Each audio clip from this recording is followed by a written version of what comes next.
make up a new joke. We'll see how I do. We're live now, so we can do an intro. Do we? After all this time, it's been 1 year, one entire calendar year. Do we have an intro worked out? No. All right, great. Not it. Okay, well And then sing we're the gonna intro song. we're entering year 2 as prepared as ever. Here on Twin Cities Playtest, presented by IGDA TC. This is our 13th installment, and we're pretty excited because Ludum Dare just ended, which is a 4 times yearly, correct me if I'm wrong, game jam that's done online, and a bunch of folks from the Twin Cities community put some games together. We're going to play a couple of them tonight. And we've got a big crowd here starting us out. Why doesn't everybody just say hello before we get going? Hello. Hello. Great, that's exactly what I meant. Hello. We need to do it all at once. Yeah. This is why I press the buttons and Lane does the actual hosting.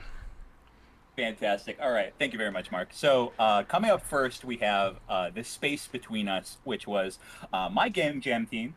And I hope I pronounced that correctly. Anyway, so we had a lot of people from local company Concrete Software on this game. This was, I think, by far the biggest game jam team that I've ever been on. So big that we had like one person just dedicated doing project management. And joining me tonight are 3 people from that team. We have Joey. Hello, Joey. Hi there. Yeah, I'm Joey. I worked on some of the programming of the space between us, particularly focused on a lot of the mini games that we'll see here shortly. It was a good time. Yes. Yes. The person on the team who designed this game, which we totally forgive, like gave us the idea of like a game with a bunch of mini games, and then left immediately, pretty much, and left us to do a whole ton of mini games. And Joey was a insane trooper and just made like 6 of them by himself, basically. So that was awesome. Joining us also is Trevor McCauley from Concrete. Hey, buddy. Hello, hello. Yeah, so I was an artist on the team here, and I designed this fancy screen that you see, along with a bunch of other UI stuff. Very nice. You are I not like the yet colors. seeing anything from Phil, who is the last gentleman joining us. Phil Lesnar.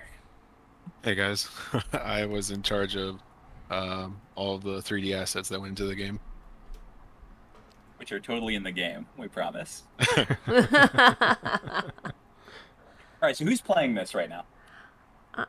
It's running on Mark's computer, and I gotta log in because I am having a brain fart. Lane, do you want to describe how, if somebody wanted to play this, they would get to?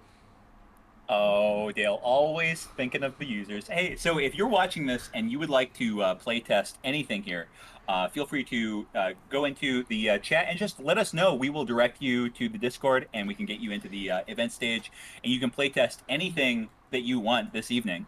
But, Dale, if you're talking about the controls of the game, well, you're going to press E to play, and then you're going to use mouse and keyboard to do stuff.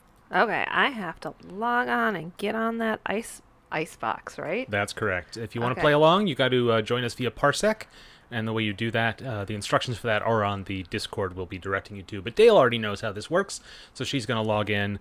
She is sending it my way now. Dale, I'm going to give you keyboard, and does Dale need mouse access? I don't like to give it to her.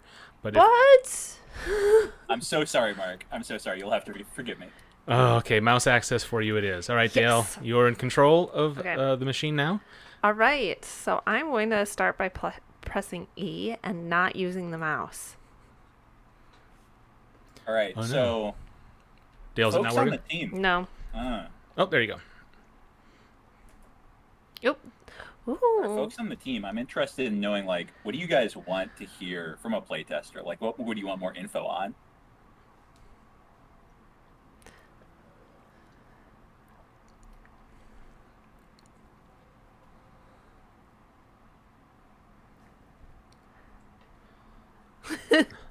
So, folks in chat, you may not be hearing the audio from the game. That's on me. There's a little bit of a technical problem, which is sad because the audio on this game is fantastic. Award-winning, in fact.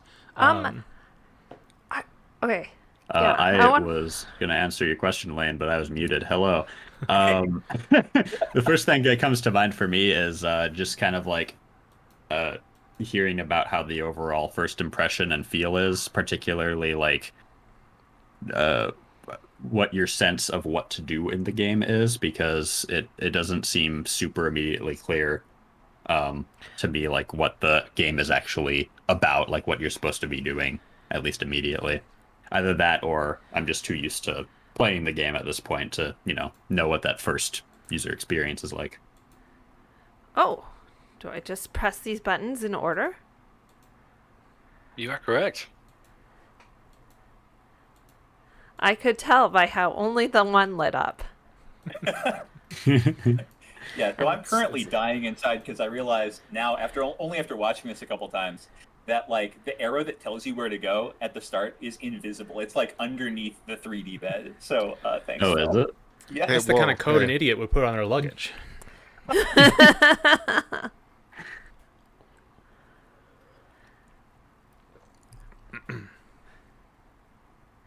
Oh, good, I did. Probably shutting off the oxygen, right? Oh, good. Wait, who did this? Who is eating chips in their bed? Yeah, environmental storytelling. Only a I monster do like would that there's eat just a bed in there. chips in their In bed. the oxygen room. Dale, are you telling on yourself? Is that what's happening? Yes.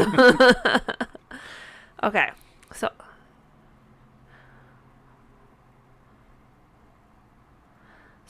so far I gotta say, love that these are cats or space cats. I Are they cats? I can't remember what almost. they actually are supposed Nope, to be. they're cats. believe Because the look, this cadet guy's is a got gerbil. whiskers Or a Ah, hamster and of a some little kind. nose and pointy ears, and then some extra space antennas because it's a space cat.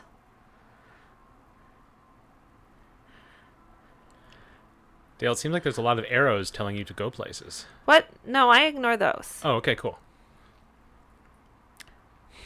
Yeah. Yeah, Oh, it's I kind of a probably have to walking press simulator. E to interact. All about the storytelling.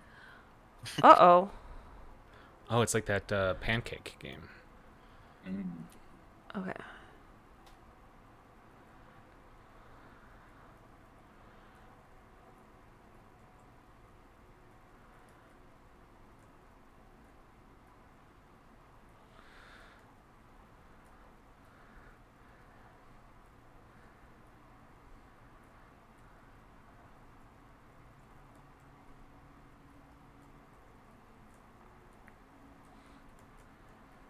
This by far is still the hardest first time through.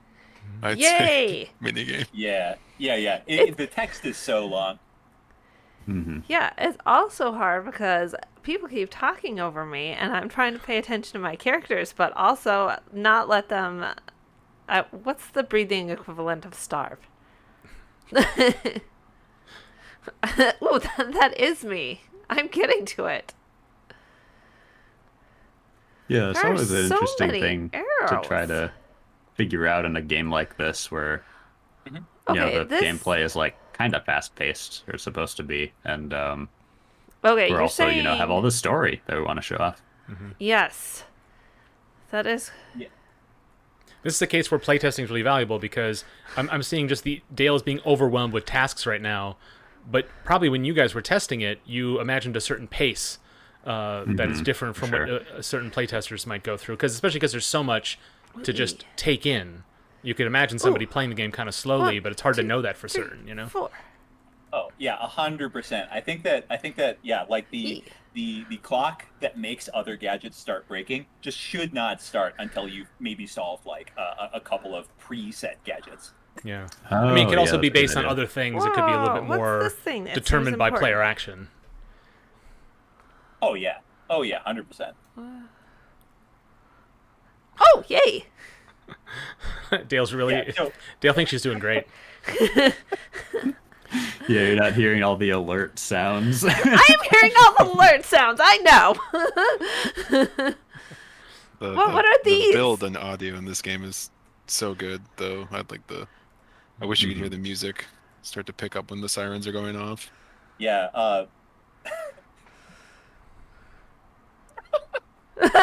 fun watching this and seeing someone else play it because I could see struggling a little bit, but Okay. yeah, when I played through it, it's just like I helped make the game, so It's I kind easy. of know what I'm doing. Sure. Yeah. That was my first reaction when I played too. Is I had a real difficult time understanding what the loop was. But it isn't that difficult to explain. I just know that the game explains it right away, which is kind of what every game is like. But before you start, getting past the first 3 days of development, right? You are very courteous to bring that up, Mark. Yes, that's true. Yeah, I had a similar experience playing a lot of different games, but man, yeah, I think that Ed, one of our developers, threw in this like little initial thing where there's guaranteed one object broken and guaranteed like a little easy path there with no locked doors. Great step, but it needs to be like 3 times more than that to explain everything. Mm-hmm. Well, the problem you have here is, as a game jam game, in terms of like making sure the scope is reasonable, even for a team that's as big and as capable as yours, is that you built one map here, right? Whereas I think if you were to really tutorialize this, you would have a small training area with no timer, and you would actually, it'd be much more handholdy, but not. But if you did that sort of handholdy process in the setup you have, it would probably be frustrating and not fun. So you it's sort of an impossible challenge for the amount of time you had to put it together. 100%, yeah. So I think that for future game jams, I mean, we were told going into this because we did like a little research on what there's chips successful there teams did in the past. Our research told us that like you want to aim for the best possible like first time experience, be like impress people up front. Yeah. And I think that where we fail is, the ship should have been like half as big and it should have been optimized for that first experience instead of, I think people have a lot of fun maybe the third time that they play this. Yeah, and I think what benefits you certainly is just the presentation, the people on stream can't hear the voice acting as well. It's fully voice acted, and so I think you probably get the benefit of the doubt of that second or third playthrough that other jam games probably can't get because they don't have as much polished presentation. So that probably explains why this game was third overall and first in a couple categories in Ludum Dare voting, which just was revealed today. Congratulations to the team, by the way. I would clap for you, so but I much. have And, I think a bunch of things that, going as you on. said, is due to these artists. Sorry, Dale, what's that? I would clap for you, but I have like a lot of things breaking right now. Dale's busy. I had to fight to get that spin the bottle in there. To fight the whole team. Oh. Oh no, it's like that. It's that little toy. Yeah, I don't know how to So solve close. that little Oh, toy. I just Yeah, we've had a lot of feedback about this game in particular. Yeah, the key is you want to get at the L shape in the corner, and then you touch the corner, and that's how you do it. This one I could set on for like 15 minutes, and I always struggle with it. Mhm. I always skip it. Not gonna lie. Oh, can I skip it? Let's get out of here. Escape. Now, Lane, is I need it to still go. true that when the characters are talking, they do pause the progression? only the ones that don't allow you to keep moving while they're talking. So there's only 2 in the whole game, like the victory one, and then the one where you're about to kill yourself. Ah, it's the secret ending. The secret, yes, the good ending. I have a specific feedback about this one mini game, which is that you have the tanks kind of connected to each other visually with a couple of lines. It actually the first and second are connected with 2 lines near the top. The second and third are connected with 2 lines near the bottom. And visually, that reads, because I'm not looking at the ones at the top, it just reads as 1 + 2 = 3. Like that's what it looks like. It looks like an equals sign. Yes, I would say that's true. Oh, The really? instructions are incredibly clear on that mini game. But when Dale was doing it the first time, I was like, wait, do you have to have those 2 and they add up equal the third one? No, but the thing says they all need to be the same. Oh, interesting. I never even noticed that. It's That they were those are the different. little things you do not catch if you're the one who draws it. You know. I have to actually use Yeah, my and I see keyword. that was something that I feel like with the time constraint of the game. Yeah. See, when I Done. designed that UI for that mini game, I actually imagined it playing different. Mm. And then once the developer had implemented it, it actually just switched up the game. So Yeah. it wasn't really in mind to have it fill up at the same height, which maybe could have been added in somehow with the UI Mm-hmm. Okay. Mm. to make Yeah, it a little that- bit easier to see. that experience of only like somewhat knowing what the design is as we're working on the game, that's like, very specific to game jams. In a way, obviously it's detrimental to the project, but in another way, I don't know, it's kind of fun to be like so ambiguous the whole way through of like, oh, what should this be like? Well, let's figure it out right now as we're implementing it. Yeah, there's a kind of a strategy you develop in a game jam, which is to make a thing where it will work, whether the question in my head, the answer to the question in my head is like, is true or false or within a certain range. You kind of have to account for, we're not going to have time to fix it, so it should work regardless. And that's a strategy that is specific to game jams, but it's also pretty good for prototyping or for trying to work quickly in sort of an agile structure, because you can get something working even if it's not the final version. Ooh. But it's super dangerous in any other environment because you can fool QA into thinking something is working, but it's not what the designer wanted. Right, exactly. But it's also a way to discover, right? This is probably not as good for a team or at least at your day job, where it's a larger team and a little bit more structured in terms of its goals. But using actual process to work out design, it can be helpful to kind of just try some things, not totally knowing how it's going to work, a little more of a jam kind of thing. But yeah, you got to know what you're doing, and you got to know when it's a bad idea to do it that way, right? Yeah, I would totally think that if I were running a company, for example, I would totally want to put some amount of resources into doing this kind of thing, just because, as you say, it's so good. It's so good for prototyping. Yeah, when we get to the game that Ellen and I worked on later, we can talk a little bit about sort of discovering it, like, oh, that's not what we imagined, but now that it's there, let's lean into it. Which is not something you always get the opportunity to do, because you're usually much more deliberate and you're just more careful about when you're making, as you got the time to do it.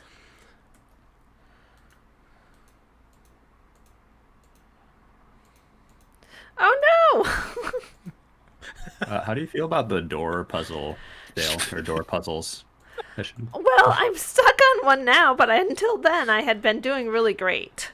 Okay. Did you feel How do you smart feel or about the patronized? frequency of the door puzzles? Good. Cool. So Okay. Watching this, Joey, I am thinking like most of our puzzles have a little bit of signal redundancy, where they both make a noise when you mess up, but they also like have that red flash that you put in. But the keypad does not, and this is really bringing that out, because without the ability to have sound, Dale didn't know that like it was messing up or just non-responsive. Oh, that's right. I didn't even think about that. I was just imagining the noise in my head. Go do whatever this is. Yeah. I was gonna say that the doors, because they don't offer a challenge, they offer friction, and in a time constrained environment that can be really fun. And it seems it just turns into a little clicker game at some point. But yeah, even thinking with the audio cues and stuff, that's another thing in mobile games. You have to account for people not having audio, even though you don't for a PC game, unless you're having technical difficulties like I am tonight. Yeah, but and since there are like disabled players who are going to be playing your game on your game jam, it's just basically like free points if you can if you can do that sort of thing. Yep. I think we kind of lucked out because we didn't get too dinged by that. But like if you can come up with easy ways to like demonstrate things on multiple channels, so you do get rewarded for it. Yeah. Ah! You got this, Dale? What am I hardest doing? minigame. Oh, I love this minigame so much. Oh. I wish they could all be like this. No! Let's replace every mini game with this one. Yes. No one would complain. You have to play a small game of PGA Tour golf shootout in order to win.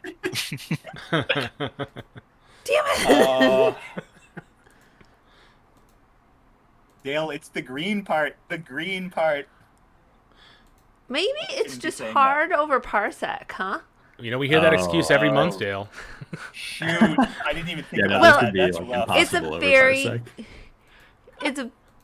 Dale, you want me to take control and see if Yes. I do any better? Yes. Oh, thank you, Mark. Okay, there you go. Oh, Yeah, I mean, truthfully, there might be some Oh my parsec gosh. lag involved in that, depending on how fast it is or how big Yeah, for sure. the window is. Because I don't think I clicked it exactly dead on either when I did. But also, Dale is unafraid to say that she's not great at rhythm games. That's very true. I'm terrible at rhythm games. Oh, I hope that doesn't cost you too much because you were doing great. Oh no! What? Oh yes. Not cool. So this you just put in Hyperdot in here, just briefly? Yeah, we just figured we'd flex a little and remake Hyperdot. Yeah. You know, we had time. I do like narratively, your ship is getting hit by an asteroid, but if it happens, then your ship is fine. You can just try it again. Yeah. I like how narratively you're getting hit by asteroids, but the ship is like deep underground.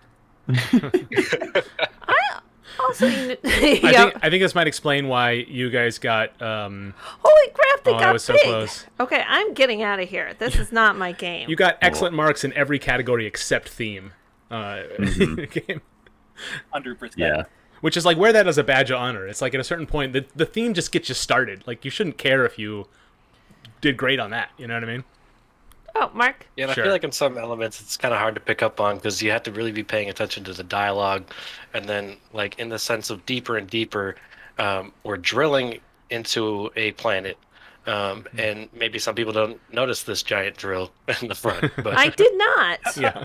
For a very long time, I did not. It's definitely not at the center of the story, right? Like, Yeah. most dialogue bits don't make it super clear that that's what's going on, and then you do have to like see the drill at the front of the ship to know what's going on. So yeah, very much like a bit of a background detail there. yeah, and you could see from the first playthrough that we had showing didn't even make it to that side of the ship, so some people might not even notice That's it. true. Yeah. Right. Yeah, you get penalized for not really highlighting the theme because people who play the games and do the voting play dozens of games. And so they want your novelty threshold is a lot higher, which really isn't fair, right? Like you shouldn't have to. It's like, oh, this would be a really good idea for the theme, but if you're not hitting people over the head with it, then you might not score very Yeah. well on it. Which I is guess like the theme is worth just as much as like fun or novelty or Yeah. art. Yeah. Well, ultimately, what I like about the Ludum Dare voting system is, and for people who don't know, when you sign up for an account at the site, whether you've made a game or not, you can vote on all the games once they've been put out in a bunch of different categories. And overall is the big, overall category, but it's a separate category. It's not, you can rate a bunch of things low and still say, well, I still love this game. You don't have to do the math yourself, and the scoring is not calculated that way. So that's kind of nice, so that like a game that's not funny and doesn't get high in the humor score doesn't drag down in overall if the person playing it doesn't feel that the lack of humor drags down that score. So like if you didn't do great on the theme, won't hurt you. It'll just hurt you in that category. So can I ask some questions? Or make some statements? First of all, I'm going to say I do not like that cadet because all they do is tell me that there are problems and never try to help me fix stuff. Aren't you the cadet? Nope. It's a cell phone, Dale. I thought I was the captain. Well, you play as the captain, right? Oh, do you play as On the captain? left. Yes, Yeah, on the left. Were you not paying attention to the story, Mark? No, Okay, I wasn't. well, I just imagined you were the Keep it coming. cadet We can being take it. tasked to fix things. No, and everybody else, and they're constantly talking. Who did the voice acting for that? Two people who are not here. Oh, Oh, yeah. well, So feel free to roast them. okay. They did great. Oh, okay, that's sweet. I did find it distracting first run through just because there was so much going on that I was trying to figure out and talk to you guys at the same time. But I don't think that's a bad thing about the thing. That makes sense, right? Okay, next question. How did you decide on, what was the Lude Diram theme again? And then tell us how you came up with this. Anybody want to take that? Well, the Well- theme I can answer. That was deeper and deeper. That was the theme we got. It was a very meandering path we took to get to Yeah. where we ended up, though. I guess you could summarize it as this was maybe the biggest price that we paid for having a big team, which was we had a intractable design meeting. Like we must have gone on for like about 3 hours, and then sort of ended up with a sort of a bit like a game idea that nobody was quite happy with. Yeah, it was definitely a compromise. It ended up being cool to implement, but yeah, that was definitely a product of so many people with so many different ideas. Okay. Next question. How We many might need people? to. How many people were on your team? We had, I believe, a total of 14 people. Oh, that is big. How did you organize all the tasks between all the different 14 people? Very carefully. Rough. Yeah, so we had one person on the team whose job was entirely to be our Ellen. So he was just there to project manage the whole time, and he did a really good job. Additionally, like though we had 14, like I think that at the end of each night, it was kind of like a core group of like 4 or 5 people who ended up just powering through together, and so that simplified things a lot. Okay. The captain, what kind of animal is he? Or she? I'm not quite sure. I think a gerbil. No, I'm going with Space Cat. Stop pulling that Captain's gerbil kind stuff. of a cat. Dale, Sort not of. everything can be a space cat. It's a. Well, here. If you would Yeah, give we me had control, I would show you The how crew cat members looks. that never got to leave their workstation. I just want to update the voice chat room here. I got audio working, so I think let's run through it just once more real quick with another player, Ooh. so everyone can get a taste of the incredible audio before we hang this one up. Is there anybody in chat or in our voice chat room here who wants to give it a go? Lane, I think you should hit it so we can see that amazing, Yeah, let's see a beautiful speed ending. run. Yeah, sure. Yeah. Sounds fun. So I was gonna say, I'm not gonna get there. What is the thing we use? Oh, Parsec. Cool. I'm a consummate professional here. Connecting to Mark. Correct me if I'm wrong. Icebox, correct? That is correct. I'll give you mouse and keyboard controls, course. and I'm there you just go. saying You this should to have it. Remind the folks. Ooh, thank you very much. All right, let's go. Oh no, now I have to hit the timing with this delay. Sir, we're taking too much damage. Get over to the terminal and repair the shields before it's too late. Dale, now that I'm paying more attention to the actual on-screen characters, I see why you think the cadet's annoying, because you're the captain, and the cadet is just telling you about all the problems. Nope. And not helping. And you should have a crew that should be helping you with this. I like Well, the the I like the crew- subtext there. Look at the crew. The crew is just happy enjoying life over here. Yeah. Yeah. Working out. Yeah, Oh, that's not I- even powering the ship. That's Yeah, just like I assumed that cool. powered the ship, but no, that's what spins the drill. By entering the correct password. It's like a really good gear ratio. Not quite, sir. I believe you told me you appreciated the His day exercise. off. How did you come up with these passwords? I'm gonna ask That was Joey. last week. What was that? How do you come up with these passwords? You'll need to unscramble Oh, the this one I telephone actually before you did can use not it. create. That was one of our other developers, I think. Yeah, Somebody Ed, who- who's in the chat, figured this out. Yeah, from what I can tell, if Ed's in the chat, he should answer. But from what I can tell, he just came up with a bunch of random short phrases and words. I just want to say, like, we Sometimes had- newspaper.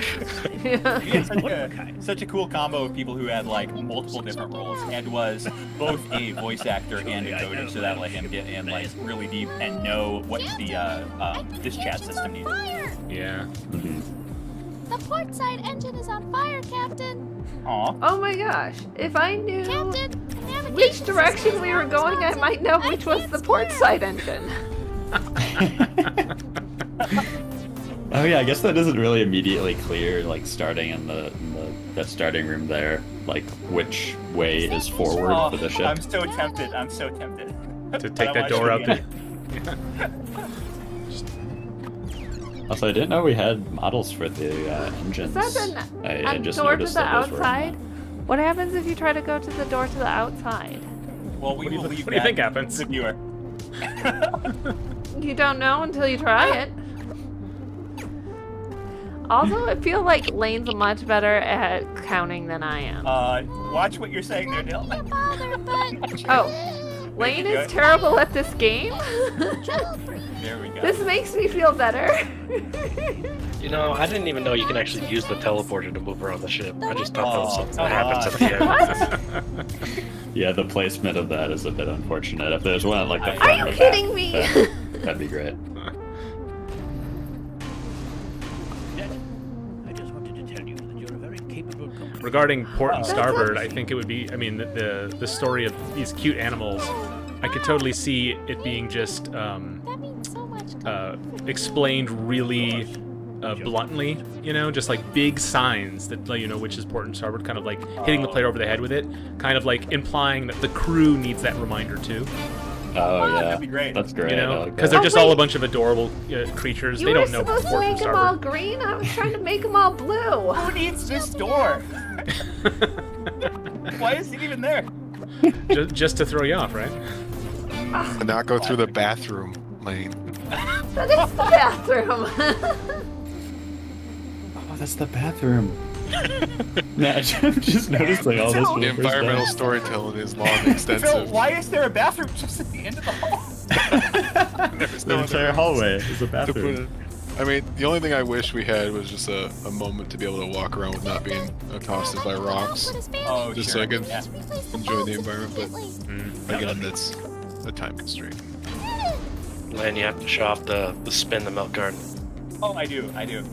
Yes. Something wrong with the electrical system, Captain? No. What are you doing in There's Yeah. two otters in there. Who do they think the bottle's going to spin to? This is just a pretext to start their workplace romance. I haven't taken the time I Yeah, you're not the first one to point that out. I really like that. It's just two people playing. And they are, in fact, penguins. Nice. Thank you. Because it was National Penguin Day when we were making this. Is that what it was? Really? Ah. I'm not sure. That's what I thought came Kaylee up with said. the design. Oh god. Yes.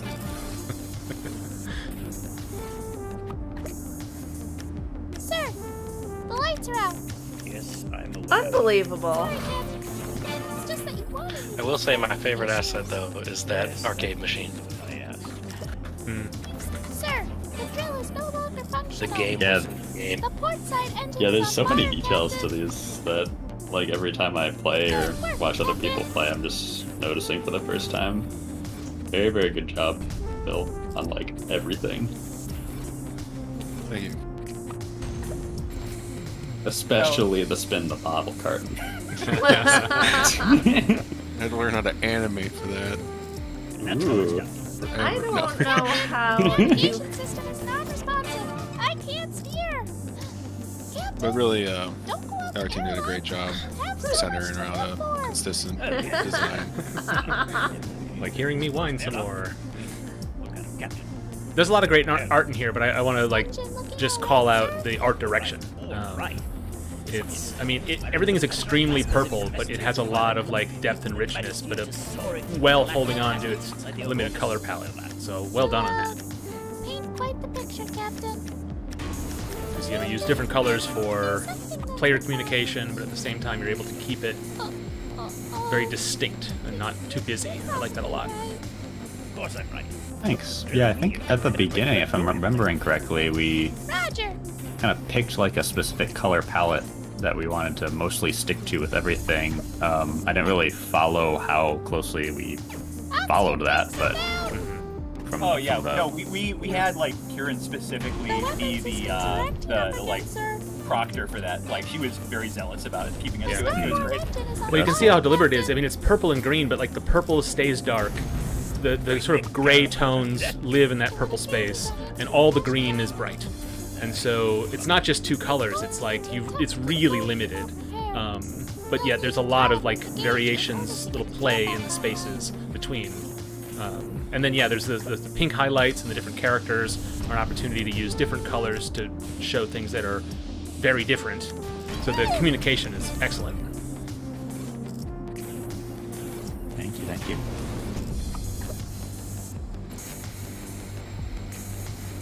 Yeah, and I love how through the environment those pinks and those oranges pop and add a lot of little things to Yeah, stand the out. footprints especially.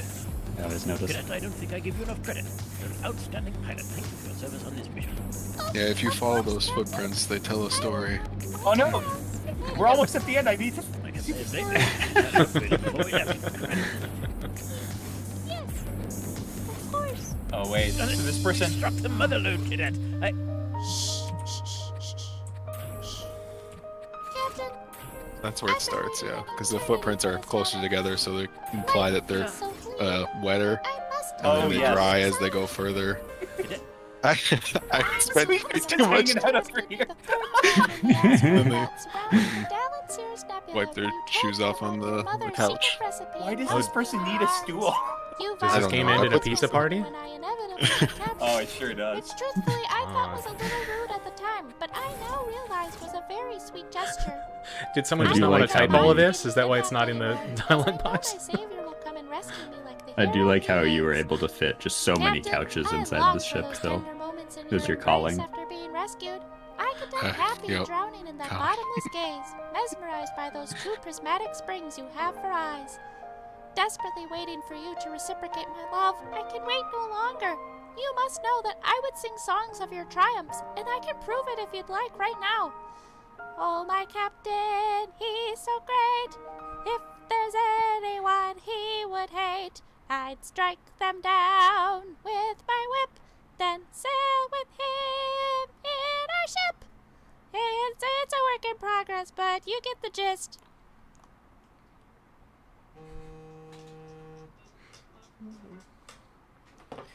There you I have have it. to say 100 stars for that song at the end. Yeah, it was really There's awesome. green hearts now.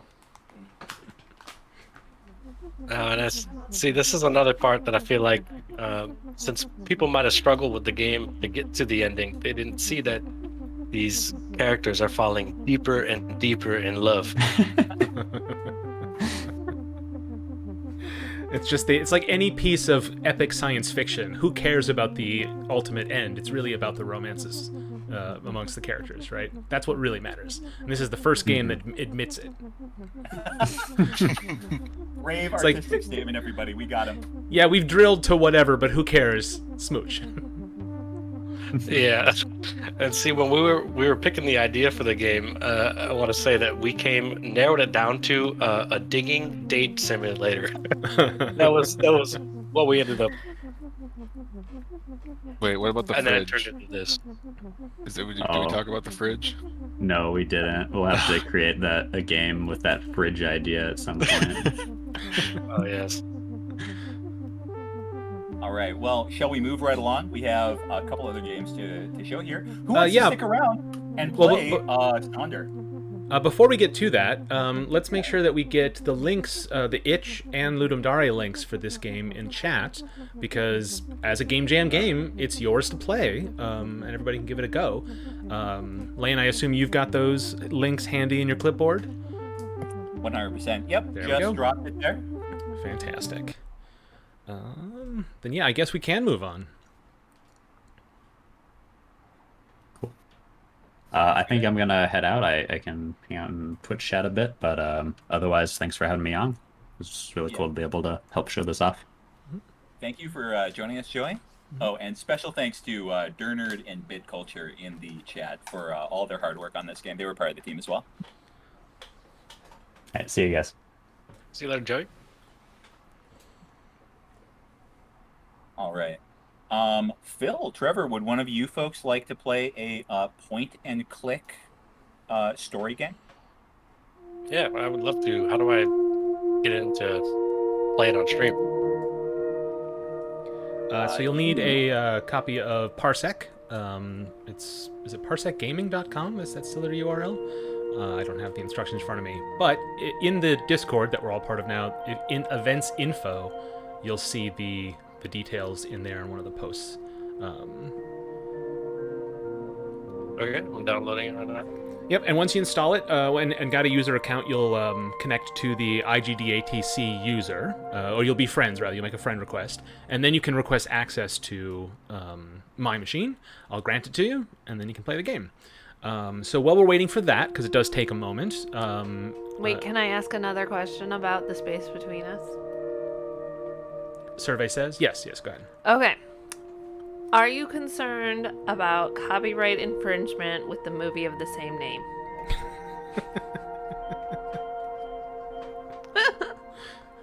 I think I will also bow out and enjoy Twitch chat. Thank you, guys. Awesome. Phil, thanks so much. Yeah, thank you. I scared Phil off. Oh no. Yeah.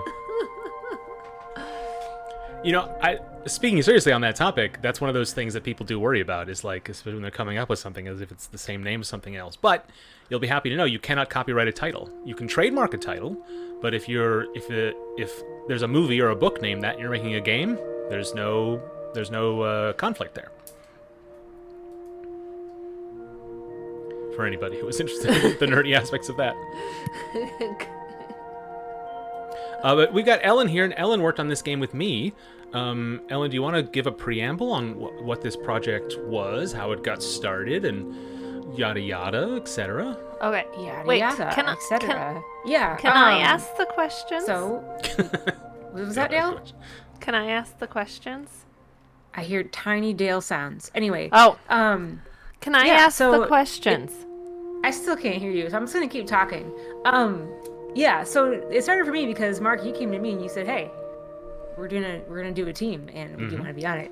But my understanding is you talked to a few people through Games Industry Gathering, and people were looking to try out a game jam. You had a couple people who had never done a jam before, one who had never done a Ludum Dare or Dare game before, and we wanted to just get together and make sure that those folks had a really good experience.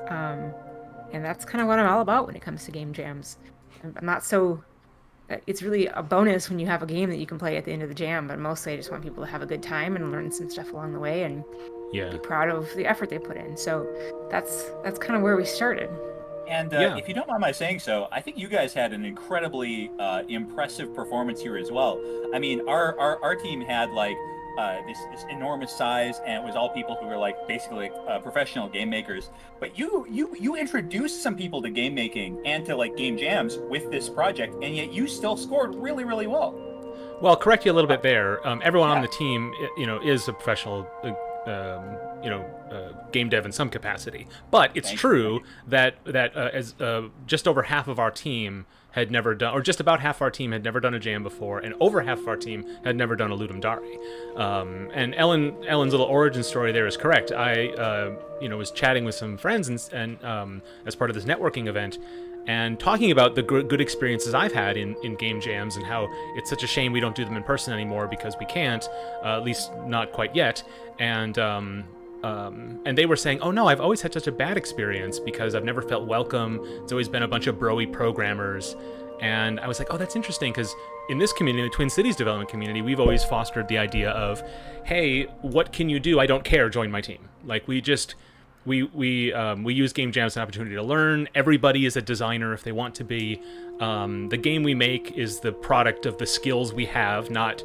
we don't look around to see who can do what. If we only have one programmer, then the game we make only needs one programmer, That's always been a philosophy that we in the community have had, and I was surprised at how not common that was.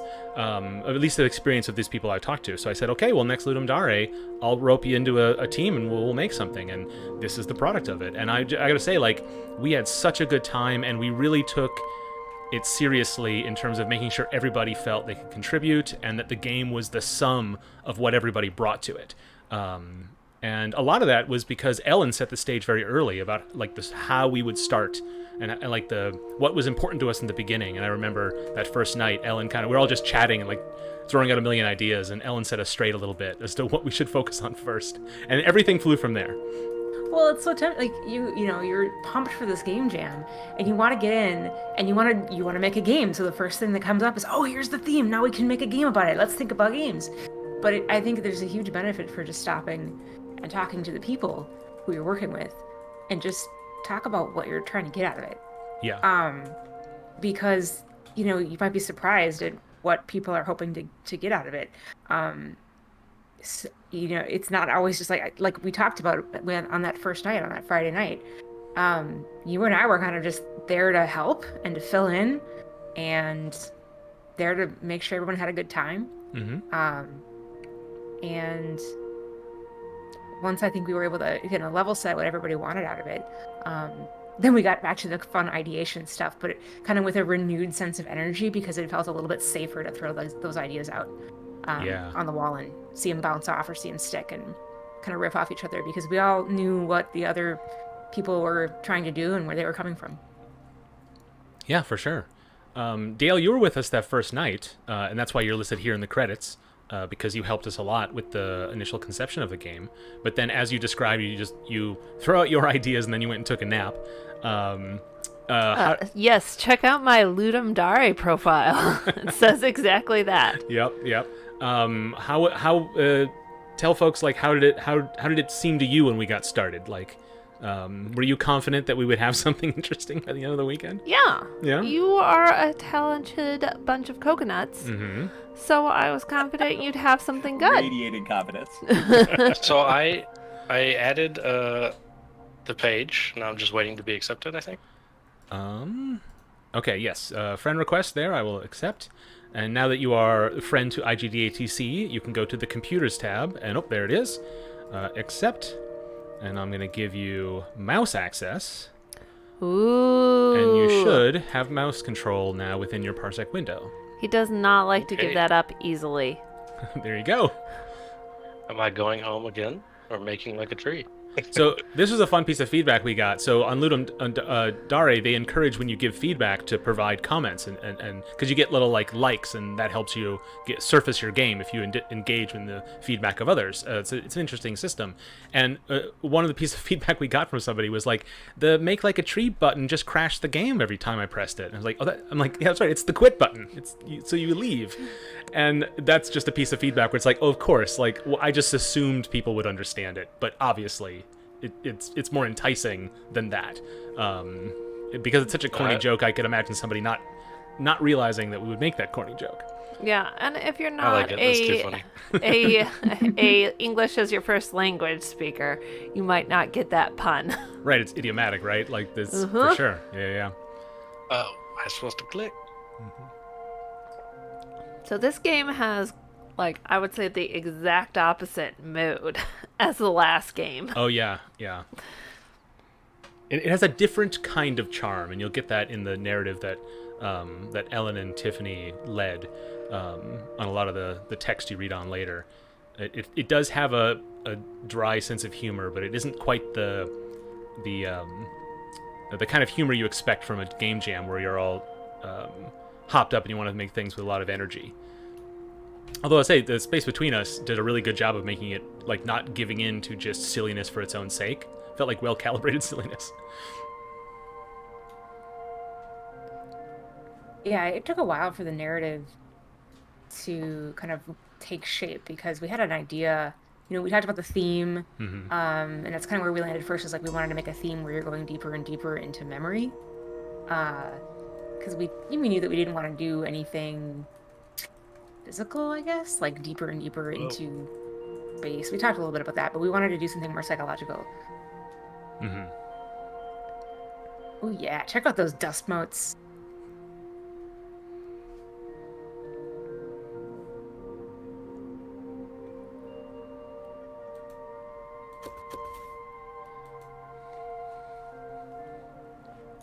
Yeah, we kind of came up with this conception of what it would feel like to go home again and to sort of remember things. And I was thinking a lot about when I go back to my parents' house and they say you still got crap downstairs in the closet. Take that stuff home or we're going to throw it away. And that threat has been made to me dozens of times over the past 15 years.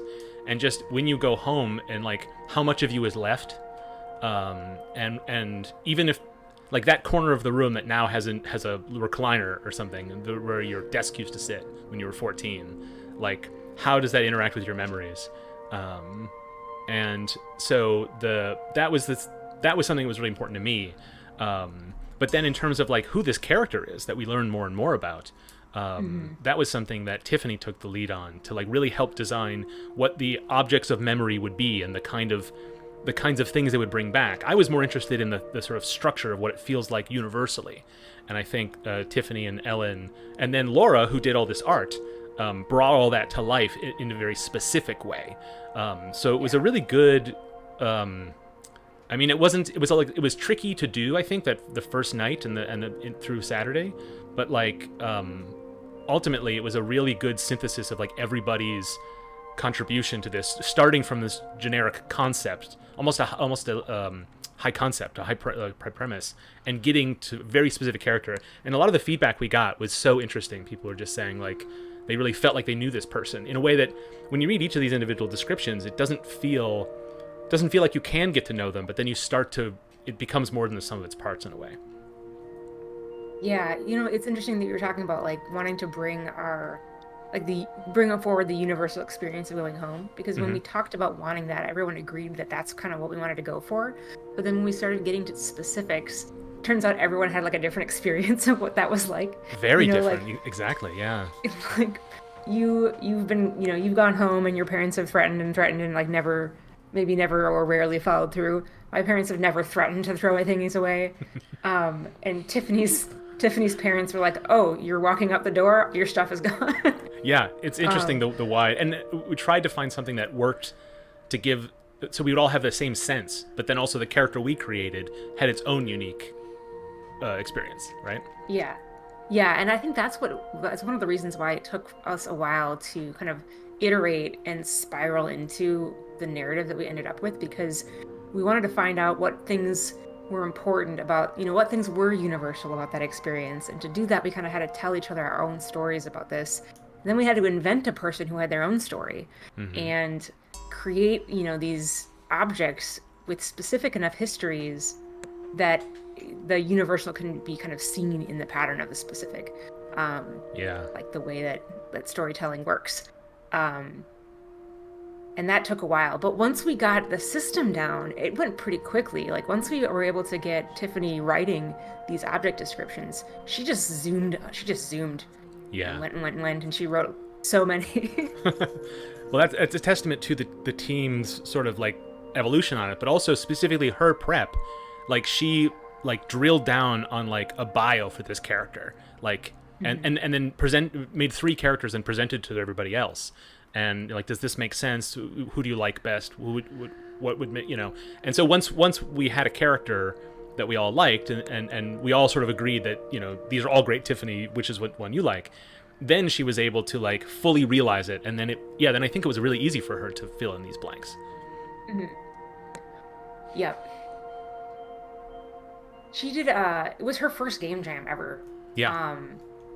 And I think she did a really great job. She kind of, because of where we ended up with the theme, and because of where we ended up with the characters, and because I think she had such a great grasp of how to describe the aesthetic she was going for with this person, and this clarity of who these people were in her mind, she kind of fell into that director role. So she was saying, okay, we need this kind of aesthetic. She introduced me to the term dark academia, which I did not know. Now it's a whole thing that I know about. And talked about all these different objects. It was pretty cool the way that she just stepped into that, and then we just kind of all coalesced around it in a way that I thought was really cool.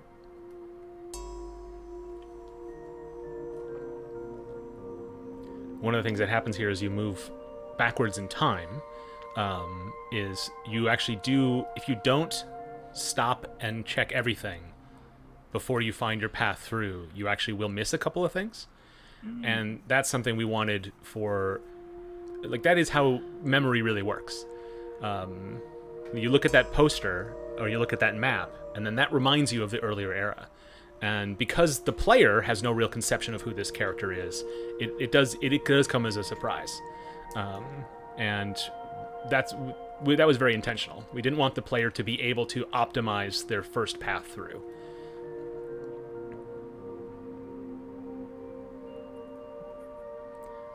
And then they finally found the thing they were looking for, but it's not in the room.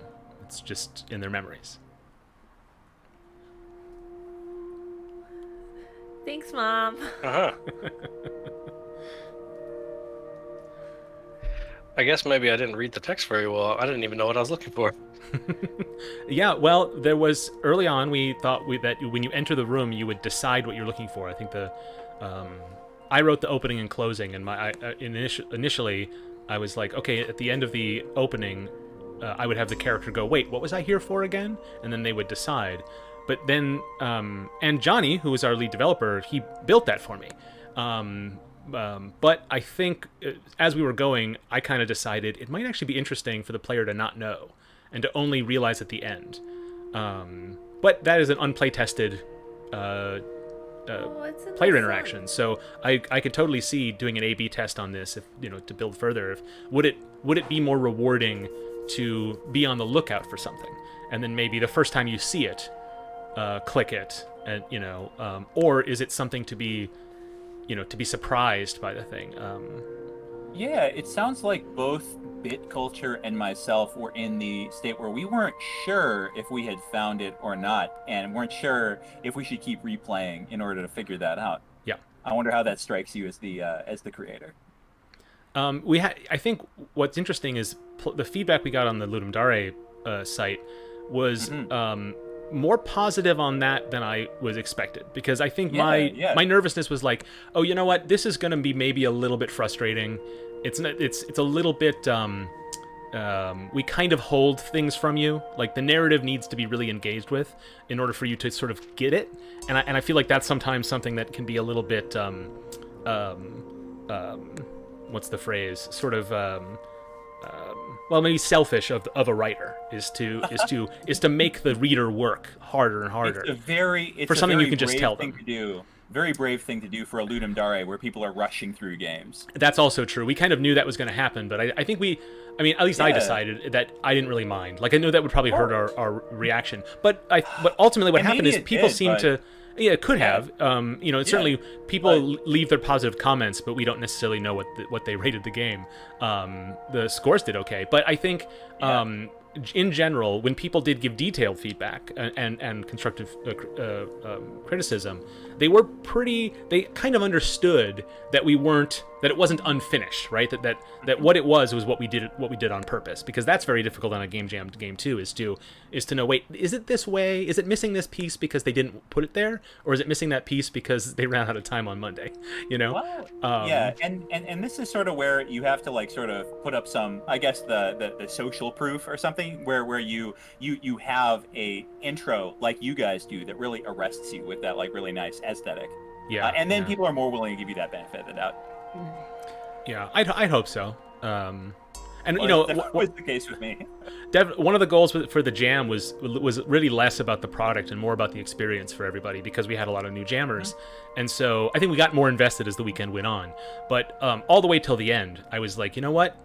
If there are parts of this that don't work as we designed, okay, and so we've all been pretty pleased with how well the reaction has been, because we didn't put a lot of stress on ourselves. We had ambitions, but we just wanted to have fun with our ambitions, right? So you all sort of had a slightly different goal from our team. And let's talk about that for a minute. Your goal was to give people as good of an experience as possible who were on the team itself. Did you guys have like a pre-meeting or anything to figure out how to streamline that? We had a Twitter chat. we did have a stream meeting, but I didn't make it because I forgot. Awesome. I'll speak to that, because cool you guys are that you put that together like that, like on the fly. Because I feel like at least maybe with the size of team that we had to have a preliminary meeting to figure out like what everybody wants out of this. Yeah. And I'll speak a little bit to what we did is the week before, a couple days before the jam, we just set up a time for everyone just to voice chat and just say like, hey, just real quick, what are your expectations? Does it matter? Do you care if we finish? Do you want to try some new field, or do you want to stick with what you feel you're good at? What would be most comfortable for you? Do you want to be daring, or do you want to play it safe? Do you want to have fun, or do you want to work hard? That kind of just get everybody on the same page, kind of. It kind of just ended up with everybody was kind of just like, I don't really know, but like I'm happy with whatever else is happy with. So what ended up happening is that was good going in, because then when we met on Friday and had our big brainstormy time, everyone was kind of very open and comfortable with what anybody else wanted. So of course that is difficult because you do need to make decisions, but it meant that any decision anybody made, everybody else was just happy to go along with. Yes, which is important in a jam. Yeah, 100%. Yeah, it's great to at least get people committed to being okay with anything, because you don't want to find out on the day of that person A is really committed to like winning, and everybody else wants to experiment. Yeah. I mean, there's some value to it. I mean, there's the thing about a game jam is you could be in it for any reason. Like, I think the only important thing is that you're on the same page. Like, if you got a team together where like someone's like, hey, you person on team, this is going to be your game, and we're all just going to see how we can deliver for you. Some people like that structure, you know. But a lot of times you do a game jam, especially if you work in games, so you can have be a little bit more of an artist than you get to be in your day job. And but there's no wrong way to do it, you know? Yeah. That's why, talking with your team is important, right? Because if people have different ideas, you can find a way to make them both work if you sort the deck a little bit. But yeah, some of that pre-work is useful. Those are the moments I really like in game jams. Partly because, mainly because there are so many things and so many disciplines that go into making a game, right? But one of the things that is always going to be a part of a game that involves multiple people is just working with other people and negotiating those differences of opinion and differences in direction and vision, and can be frustrating. But I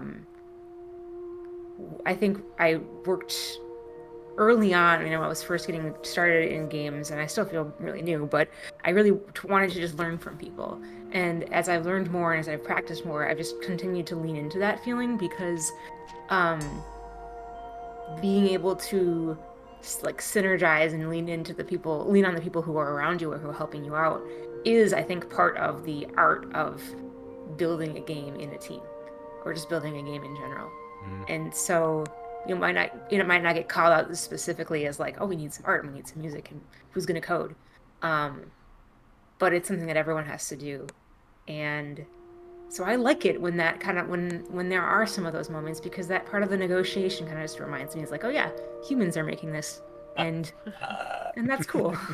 Ellen, this is an opportunity where you could really provide some value to game jammers out there, which is just like I'm so curious. Like we absolutely on our team got like, we spent so much time hammering out those like social differences. Have you learned anything that you could possibly put into words that lets you get through those conversations more efficiently? Well, at least in the Scrum Master background that I have, one of the things that I have learned is that the largest optimal team size is 9. Gotcha.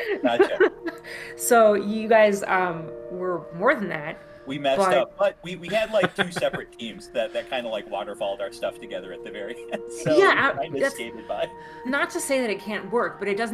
All I'm saying is it doesn't surprise me what you are telling, what you said about your story of the experience you went through, where it was like this intractable design meeting. That doesn't surprise me at all, because there's just so many people, and regardless of the individual things that people want to get out of the jam, everyone's really emotionally invested. And so you've got a lot of momentum built up, but you have it all built up in potentially different directions. So you've got it. Yeah, very tough to arrive at any unanimous decision above 9 people. I totally agree. There is something that can be really useful in situations like that, where you've got a lot of people and you got to move fast. And that is called a working agreement. And I'm not the expert on putting those together. My husband is. So I'll have to get him on here. We can pick his brain sometime. But basically, it's an agreement that the team makes with one another to say, how are we going to make decisions? And what are our expectations? And some of the things you might put into a working agreement may be like, okay, how do we, if we can't agree on something, how much discussion time do we give it? And how do we make the final decision? Or who has the final say, or something like that. And then you can then set expectations for like, okay, if it seems like we're intractable, someone can call for like, a 10-minute discussion period. Everyone says a little bit of things, and then we make a vote, and the vote carries. So that's good because if I like look up at the clock and I see, oh, we have only 10 more minutes left to discuss that, I might be more willing to compromise than I was a minute ago. right, and if you have those conversations about what your working agreement is early on, like how you're going to make decisions, when people are going to be online, how you're going to communicate, and so on and so forth, then everyone you have more buy-in. You have buy-in into the process, and that can make the whole thing go a little bit smoother, because then when you're like, you have that intractable discussion, you can be like, okay, remember what we talked about at the beginning of the jam with the working agreement? We all decided we were going to discuss things for this amount of time, and then we were going to vote, and the vote carries. And everyone's like, oh yeah, yep, I voted for that. And you can say, okay, is that no longer how you feel, or do you still feel like that working agreement works? I still feel like it works. And then you can get things rolling again. I think that's an important thing, is just agreeing how you're going to work together and how you're going to make decisions. The thing that can be tough is, man, that can feel really formal and kind of dry at the beginning of a game jam when you're like, oh, deeper and deeper, what a great theme. We're gonna drill stuff into the earth. You know, like, you don't want to talk about, well, we're gonna be on Discord at this point in time, and we're gonna have a vote. It feels a little dry. But it's, I think, worth a little bit of time. This is where that experience of going through this kind of thing a couple times and failing a couple times really helps. Yeah. It was pretty important for our team too, because we, as you can see, the mechanics, the structure, the programming. The game is a relatively lightweight structure, and then a lot of our discussion was about its content, and so we needed to have those like structures. In some cases formally and in some cases informally, in order to get the thing done and have it do what we wanted it to do. Because, we'd send Johnny off to build a system, or I would go off to build a system, and it was the two of us doing the development. And we had to make sure that when we came back and it was too late to make big changes and we had to stitch them together, that it did what we said it was going to do. Because I'm a big believer in, like, you make a thing and that's what it is. Like, that's a big part of creation, is not just ideation, but actually production. But when you're working on a team, you have to, if you agree on something, then you have to make sure you aim towards it. And when we're all working in parallel, that can be kind of tricky. And so I think we did a pretty good job, because it gave us a lot of time for the whole team to have these bigger discussions about the content of it, because that was ultimately what we decided as a team was more important to us. Than little bits of flair, visually or mechanically. Although we managed to get a little bit of that in there too.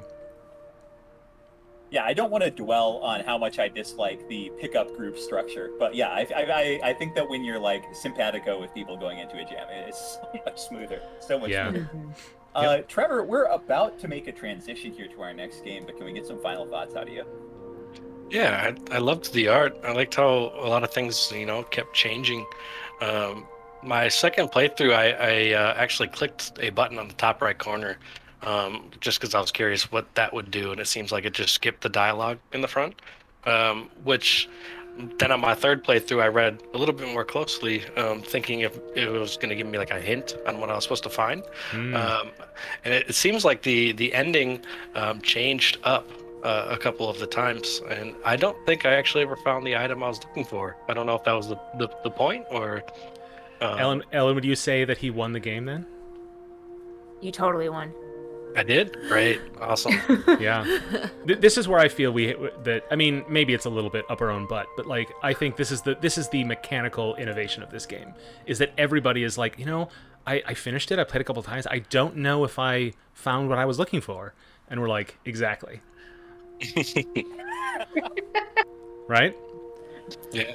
But I think when you were saying you wanted to see if that would give you a hint or something, I think a fuller version of this game would leverage a lot more mechanical utility, a lot more of the buttons and clicking and a lot more of the actual game of it to actually engage more with that story. I think we let a lot of the story itself tell the story, but I think when you have a game, you can do more. You can have the "this feels familiar" button on a third playthrough unlock something, because we can recognize that the player has a certain kind of curiosity.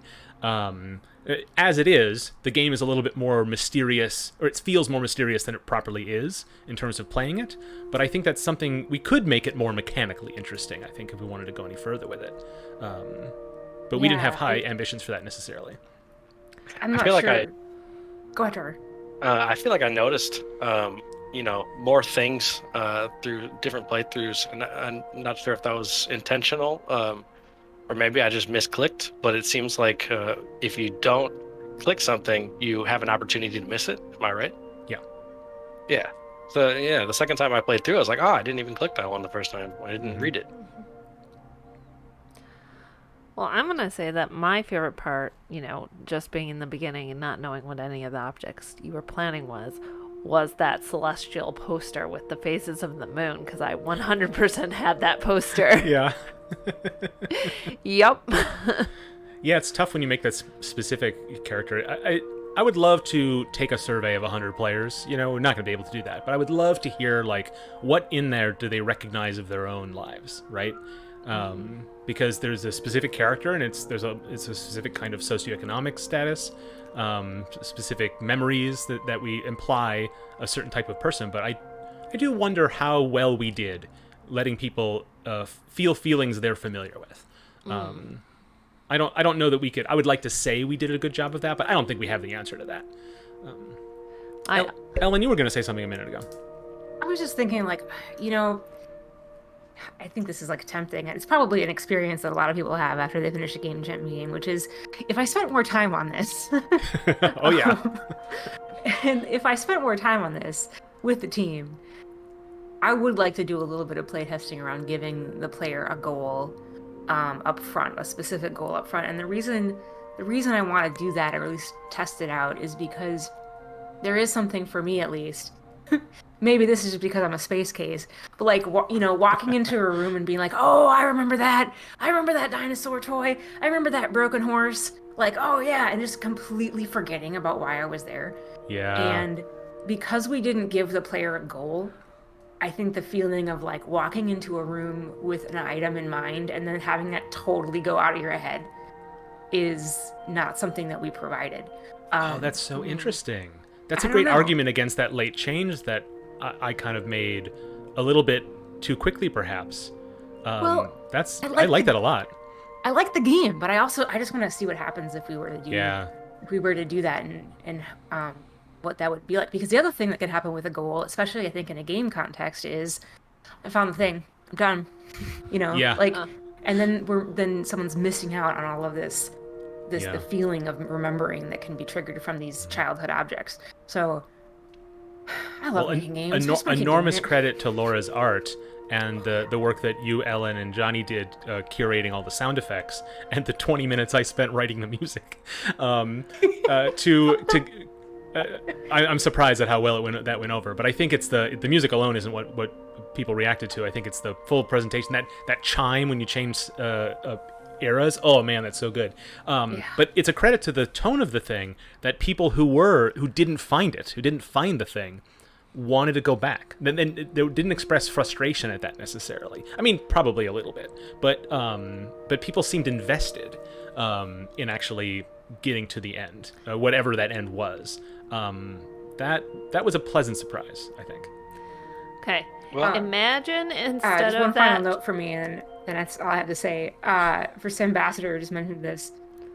Mark, music was the first thing to get done. Mark just banged it out and it was done. And I think that having that done was actually a kind of a lodestone. It was kind of our North Pole, or magnetic north, for a lot of the other feeling and ambiance of the game. So if the music fits perfectly, that might be one of the reasons why it was the first piece. I was gonna say, just imagine if instead of that nice chime, there was a big dun dun. With every change, it would change the entire mode. Yeah. Listeners didn't hear.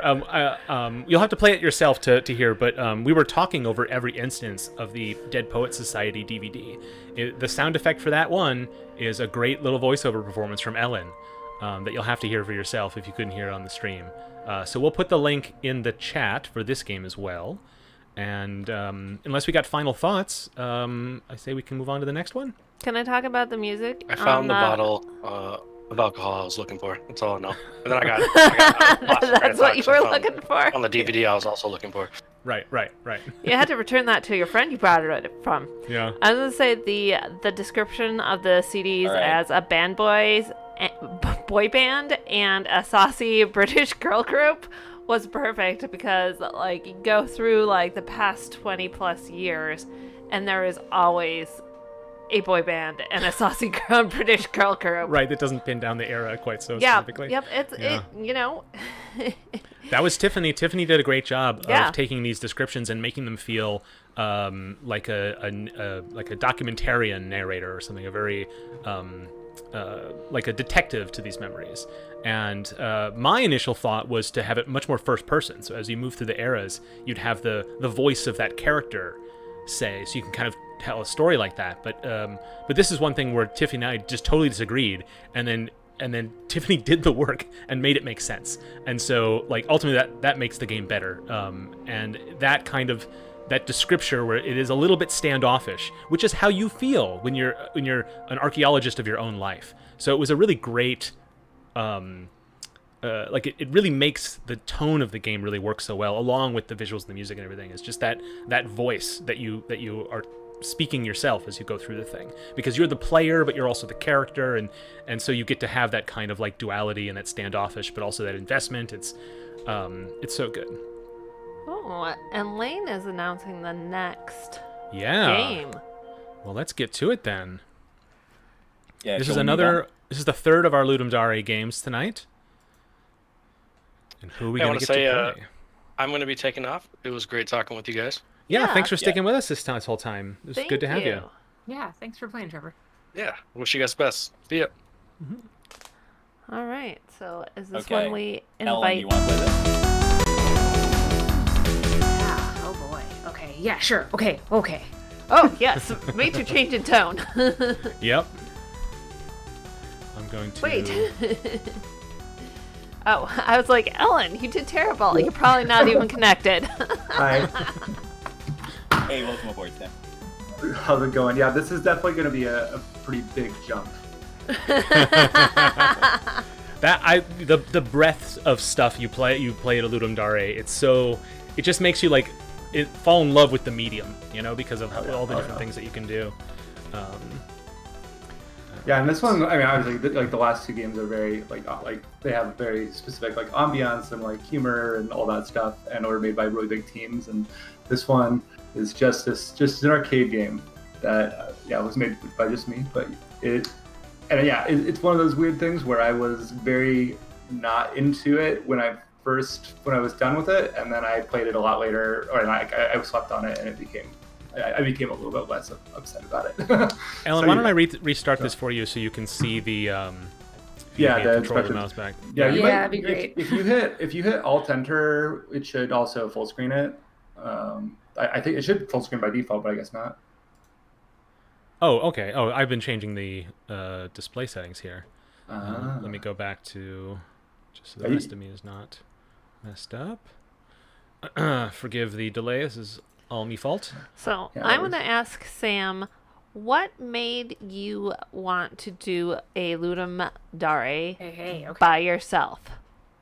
I mean, honestly, like Ludum Dare to me has always been like, I mean, every time I've done it, I've kind of wanted to do the compo or whatever they call it, because I've been, it's a little bit more of like a challenge thing to me, I think. And I mean, also in the past, I didn't have like a ton of game dev friends like before. I mean, when I probably like 5-ish years ago when I was living like in Reno and stuff, and I just didn't have like a ton of game dev friends, and so I wasn't like You didn't have I wasn't an trying to easy do a thing, team.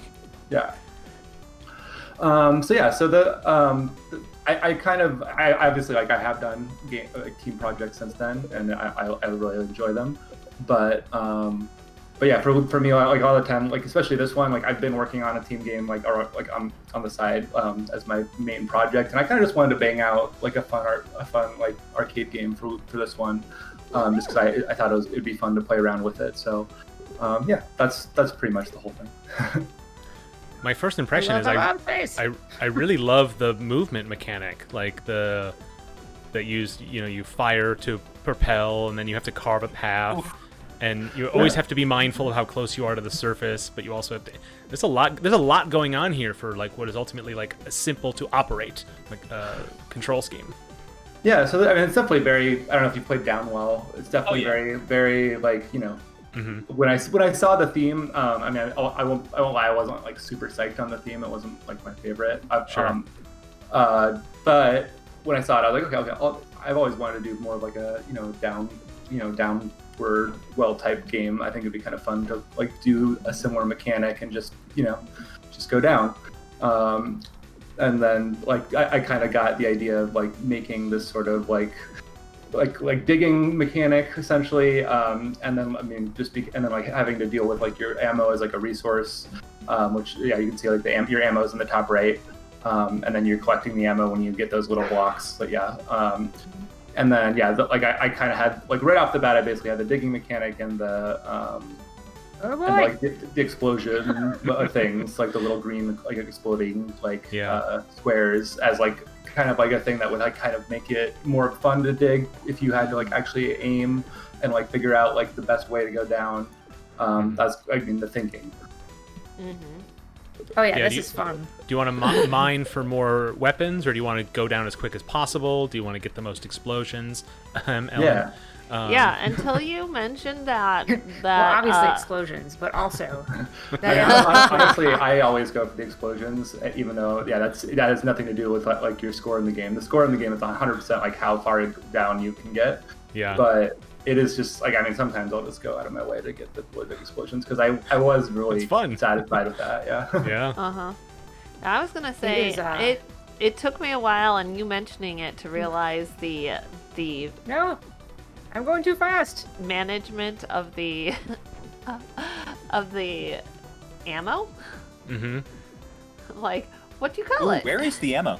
It's just shown on the top right. I would have liked to have a better like display of it, like maybe like in the character or on top of the character or something. But I don't want to like have too much right there. I don't know. I kind of went back and forth on it, and I just kind of I don't like it being where it is, but so I would probably mess around with it a little bit. But yeah, it's all on the top right. Yeah. There's a certain at a certain point you get kind of like you have too much, or you're just like treading water, and that seems like a really interesting mechanic that could probably you'd need a lot of playtesting to be able to calibrate really well, Yeah, because I originally I also like had way less like maximum ammo. I think it was like 25 or something, and like if you do like get a little bit unlucky, you kind of if you shoot right in the middle of the things. I don't know how far behind I am on the stream, but if you shoot like right in the middle of some chunks, it won't like properly hit for some reason. But or it'll hit two different chunks. Well, see, it's okay to me if it like digs two at a time, but it was more like there's just like a random time. I think like right when you spawn, if you don't move left or right, it like the way it collides somehow doesn't like it triggers the collision of the bullet that kills it, but it doesn't trigger the collision on the tile map, which is supposed to remove the tiles. So, but yeah. Let me see. Yeah, am I? Let's see. I don't know how far behind on the stream I am, but yeah. One of the nice things about the explosions, like you were saying, it's not as mechanically useful as you might have hoped, but it blows up nearby bullet caches. So, like Ellen is now just pursuing a straight down strategy. And of course, if you're not aiming for those bullet caches, you're not going to be able to pick them up. But explosions will let you pick up the ones that are side to side, Yeah, exactly. Yeah, like and sometimes that'll let you once you get a feel of like how big the explosions are and what you can do, you get an idea of like where you should be going and what areas you should avoid and what areas you should go for and stuff. Yeah. You're like Ellen. You're like stress testing it. You see if you can cheese it. You can. It's dangerous. You got so few bullets left. Yeah, this build does have like a slightly different. I think I tweaked like after Ludendare ended. Is I kind of changed the bullet mechanics a little bit in that like if you fire a bunch of bullets like really rapidly, you'll get a lot less like thrust, I guess you could say. Then it's like a pretty small amount. It's like 0.2 seconds, but that way it lets you like dig without like you can dig like kind of pretty quickly without having to like lose all of your momentum and like have to wait for your arc to go back down. It's kind of hard to explain if you can't see the older version, but you're just going straight down. Well, I was trying. So Sam, do you have any thoughts on like, first of all, is what Ellen is doing right now like close to an optimal strategy, and also like how do you make this more or less rewarding? I think that you can't do this long term. I mean, I guess I'm not sure. Yeah, it seems like. I mean, it looks like she's about to die right there. That's pretty. I mean, I guess. Yeah. I mean, it's a good score. You'll get about that far. Like I think if you do just do that, and like I mean, it is a little bit luck based in that like if you hit a big cache of ammo, because it's all like procedurally generated. Like, yeah, you definitely can just do that, and it will. But eventually, you will definitely like run out of luck, and you'll run out of ammo. And it's much. I think it's kind of like where I was at. Is like I'm okay if people want to do this because I think that it doesn't work like super long term. Okay, so there's an optimal strategy that's better than that involves you seeking out more caches. Okay. Absolutely, yeah, for sure. Way cool. Because the main I mean I can pretty much go infinitely on this game, but it is definitely it's a little bit luck based, and sometimes you still die, but if you really like go out of your way to like farm out the bullets, I mean my usual strategy is like stick around like 50 ammo, and like if I have less than 50 ammo, I'm like focusing on looking for that, and if I have more, I'm focusing just on going down. But I could do a lot of like left. I mean, I wanted it to be that like you can like sometimes you need to explore left or right a little bit to find the best path essentially, and that you like. I wanted it to be like this. Like I wanted this type of thing, like where you're just digging straight down. Like that isn't like super interesting to me. So I mean, and yeah, you'll see like it doesn't really work. Like in the long term, because eventually you'll hit a really long, like there. Yeah, exactly. So it's definitely like it definitely encourages you to explore a little bit, like left and right. Now I'm really enjoying seeing how much depth, if you'll pardon the pun, there is to the gameplay with just 3 blocks. Now I heard that you were talking a little bit about things that you might add to the game. What's on your mind? I mean, I would like to add some sort of incentive to going fast, because that isn't like a straight up like death wall or something that's chasing you.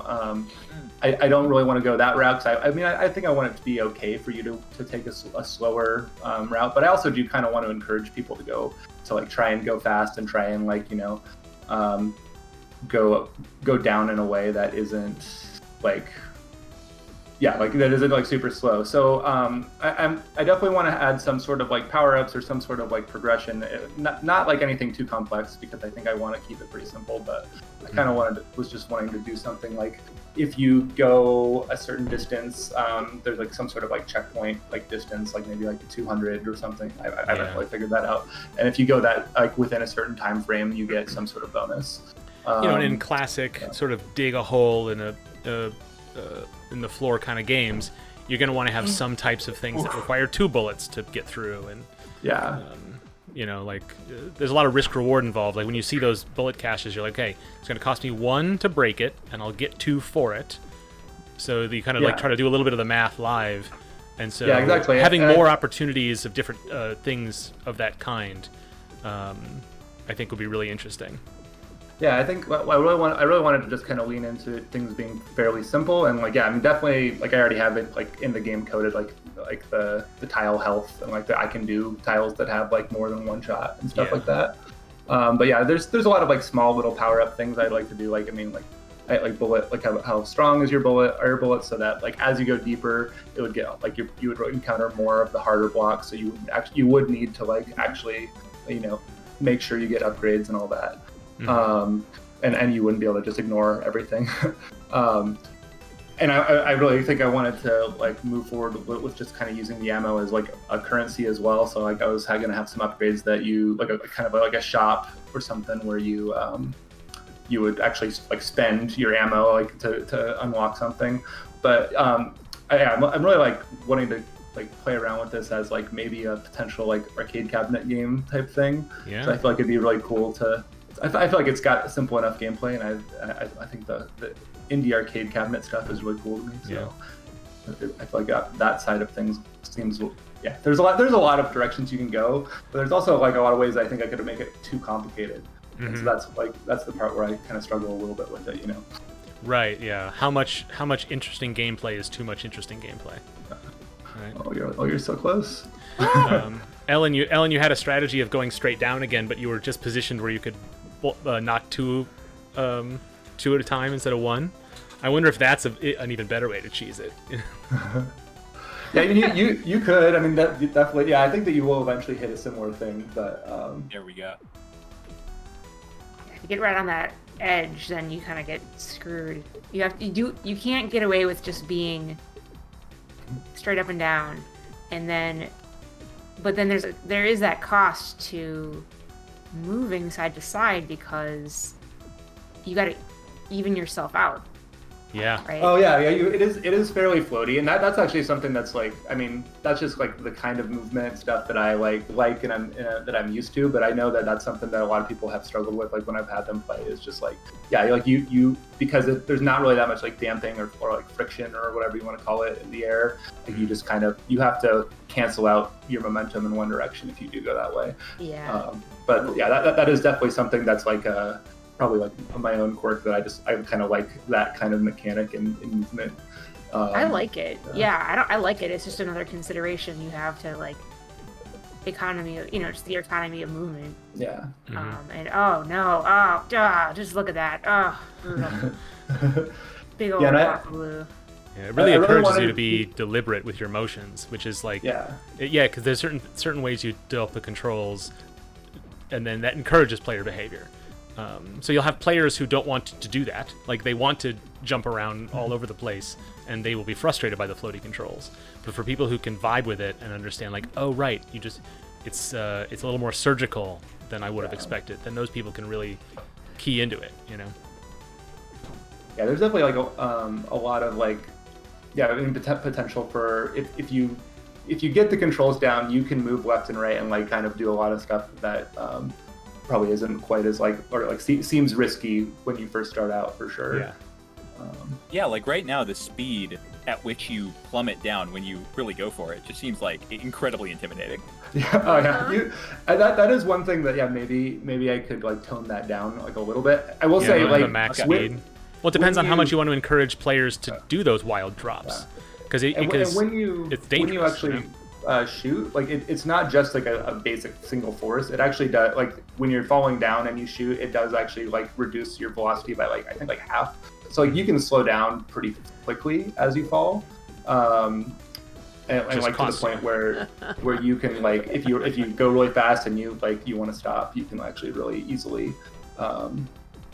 You can slow down pretty quickly, but yeah, I'm sure that maybe like a maximum velocity or something might not be the worst idea or something, or may be sort of like decreasing the overall gravity or something like that. But the most of the people I've seen play this are probably like people who play like a lot of like arcade games and like platformers. Like one of my like best friends who also did Ludum Dare, he plays like a ton of these like Twitch platformer type things that are really like see that? Oh, you had so much ammo. I think I'm a little bit far behind. Does that mean you're about to die? Maybe. No, that oof was her finding that huge. Oh, nice. Yeah. Those are the really satisfying mechanics. So I will say, like, when I was making this and I wasn't super excited about the theme. I was going pretty okay. Oh my gosh, you're so close. And I started going, and like once I had like the basics of like the shooting and like, I mean, the procedural generation stuff was really cool. That was actually this is the first time I've done like actual like Perlin noise based like procedural generation, and I'm just playing around with it, and it was like really cool to me how easy it was to like get just a basic like level generation. I know like there's not like a ton going on with these levels, but the pockets of air versus the pockets of like terrain that you have to dig through, and then like the ammo that's distributed, like I ended up being very proud of it. But the day of, I was in such a weird mood, and I was just I was running into so many like technical problems. I think it's like a big thing that you should always like, if you're upset with something, or like if you're having problems, like taking a break is just always gonna make things a lot better. Yeah. Because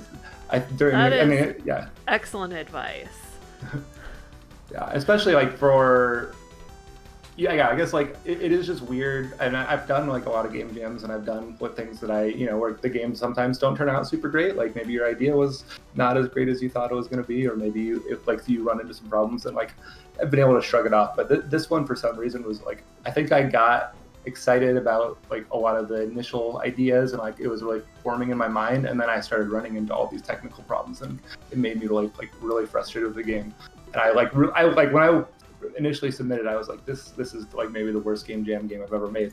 And then the next day I played it, like I was like, what was that mindset? Like I don't know where that even came from. It's actually, I'm actually fairly satisfied with it. So it's amazing the swings you can go through, like emotionally, like when you, because your standards start out based on your ambition, and then they're based on your first playable, and then like they're just sort of based on different things, and so you it's very hard to judge yourself as you do it. You really have to wait a little bit to understand what you've made. I think also that is one place where having a team can be really helpful, and like it can kind of ground you a little bit, as long as you aren't a person who takes it out on your team, which I definitely am not a person who would ever like be upset with my team members, like to the degree that I'm upset with myself. So, but yeah, it's just, it's one of those things where sometimes you get in a mood. I don't know. Mm-hmm. Well, after I die this next time, someone else want to take over? I have to take off. But someone else who can get a high score. Usually, with the challenge that I gave to some of my friends, is I challenged them to get 500 points, but not only like a few actually did it. Yeah, so it is pretty hard. That's like the main like hurdle, I think, because you can get to like 200 if you're lucky with just shooting straight down pretty easily. Not pretty easily, but like 200. I was gonna say, no, like I would say like you get to like 100 without too much effort, like by just like shooting straight downwards and getting the like one or two lucky caches. But yeah, like getting deeper than like 200 or like 300 or something is actually, that's like usually where it starts clicking with people a little bit. So yeah, I mean the best run I had was 263, and that was the straight down strategy. I just got lucky. But towards the end, I was getting more comfortable with the horizontal movement, and I think just the biggest thing was getting comfortable with the rate of falling, and then the rate of acceleration in the opposite direction that shooting would give me, because that kind of got me more comfortable with the amount of control that I had. So did it break right there? It looked like it broke right there. Yeah, I had restarted. I'm playing now. Nice. Yeah. Well, thanks for playing, Alan. Yeah. I definitely am going to play it more. It's one of those games you just keep going and feel good about it. It has such a satisfying loop that, like, you were talking about the things, the other things it could have. I mean, I don't see a lot of players. I see a lot of players having ideas like, you could do this, but they're not going to stop playing, because just this alone really can get you a long way. Yeah, I would say really that this is probably a game that has the juice. Yeah. It didn't really hit me while I was playing it, because I was so focused on running out of ammo and falling and hitting bombs. But I just really like the colors, like especially that one little pink dot. The bullet. Yeah, that one little bullet. Yeah. In this like sea of greens, it's really fun. Let's see how. Yeah, I kind of repurposed / like edited an old like tile set I had done of like one of the first games that I ever made, and I kind of just I didn't steal the exact color palette from it, but I was like, I needed like an idea for some tiles and stuff, so I just kind of took an old game's color palette. I'm glad you like it. Oh yeah, yes, you're so close. Oh no, Mark. Oh, Ellen, did we tie? Wasn't that your score? No, I got to 263. Oh, I beat you by 20 points. Oh. Wow. Anybody else want to give it a go? No, this looks way too hard for me. But it seems like something that Lane might be good at. Oh, you think so? Oh. Yeah. Do we want to see Lane? See if he 77? can get 500. Oh, so close. Oh yeah, beat me. Sure, I'll give it a shot. And I can blame parsec lag if I fail. Yeah. You sure can. Well, right, so you get 50 extra points for parsec lag. So Ellen, I didn't beat you. Let's say. Oh, okay, good. All right, well, thanks for letting me play. That was really fun, and I'm gonna download it for sure and play it again. 3 points, Lane. And honestly, the other games made by your team and like and the other one that was shown. I mean, it's top-notch stuff. It's crazy how well that came together. Well, I'm just so pumped that like what a great showing from all the folks in this community. And the games are so different. Like, wow, we got some creative folks. I'm so proud of us. I'm excited for when we can actually meet up in person and stuff. So Yeah, for sure. Soon. Yeah. All right. Peace, everybody. Thanks for see you, Ellen. Bye, Ellen. Whoa, why does the bullet sometimes not go all the way? So when you that was like what I was mentioning. When you start off and you shoot the ground, I don't know if it's just like the fact that like your position or something. Like okay. It like lines up with the tile set weird. I need to just like not have you spawn like at that specific like part. Oh yeah. Sure. But yeah, it's just like a weird glitch it's weird because the collision. Like, Unity obviously knows there was a collision. It kills the bullet. Like the bullet's gone, but and in theory the bullet only dies when it hits the tile map. So, but then the tile map doesn't get the event that the collision was hit. I ran into a lot of weird things with like Unity's tile map stuff is kind of wonky. Yeah. And like, Unity's physics alone, it's like this fork of Box 2D. It's very strange. I do hope they did a big they brought what was it, that fancy 3D I forget the name of it already, but they have a new 3D system that they're doing. I'm curious to see if they're going to update the 2D physics to make it more performant and more reliable. Not that it's the worst or anything, but every time I've used it, I've always been like, I wish this were something else. Yeah, and there's like a like very like small like weird inconsistencies with things and like. And that maybe that comes with the territory, I guess, but. Yeah, I mean, anytime you're making like something that's supposed to be super general for like a billion use cases, like you're gonna have like Oh, for sure. Yeah. It's a great idea in chat. Maybe you can let the players go and save people from the underground. Kind of make it like a Robotron game. Ooh. That would motivate me. Have you ever beaten Downwell? Mm-mm. Okay, I don't really want to spoil the end. There's a little bit of that involved, is what you're saying? I mean, well, not in my game, obviously, but I guess at the end of Downwell, there's just like it doesn't ever tell you what you're doing, but sure. you get a little thing, and then it just ends, and it's really cute. But yeah, it would be nice to have a little bit more of like a theme. I was trying to think of like a character that would make sense here, and like I mean, obviously like just this green square is pretty basic. It's funny. It never occurred to me that it was an underdeveloped character, because it's just me. It's just me and my whatever, like my ship, or I don't know. I maybe it's because I'm not staring at it the way I'm staring at the space around it. But that didn't occur to me as like a product of the jam. It just seemed that's funny. Yeah. It's definitely. I had a square, and I did, I guess, make the extra effort of like adding rounded corners and a border to it. Yeah, a little flash and bounce. So that's. It's more than just a square, but and then obviously you can get away with a lot when you like do little tweening things that make things look nicer. So you know what? There's a player action that I think separates someone who's playing this for the first time from someone who's played it a couple of times, which is that you want to just shoot all the green explosions because it's fun, but it takes you a while to learn that discipline, which is a really cool player dynamic.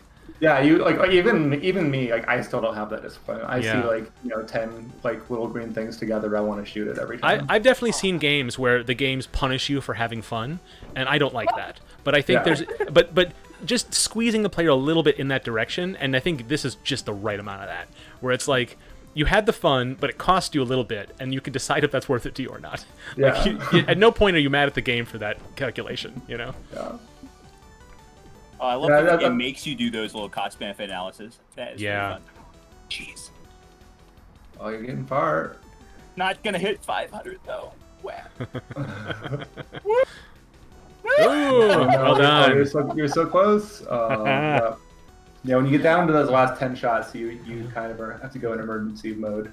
Yeah. Okay. That is so fun.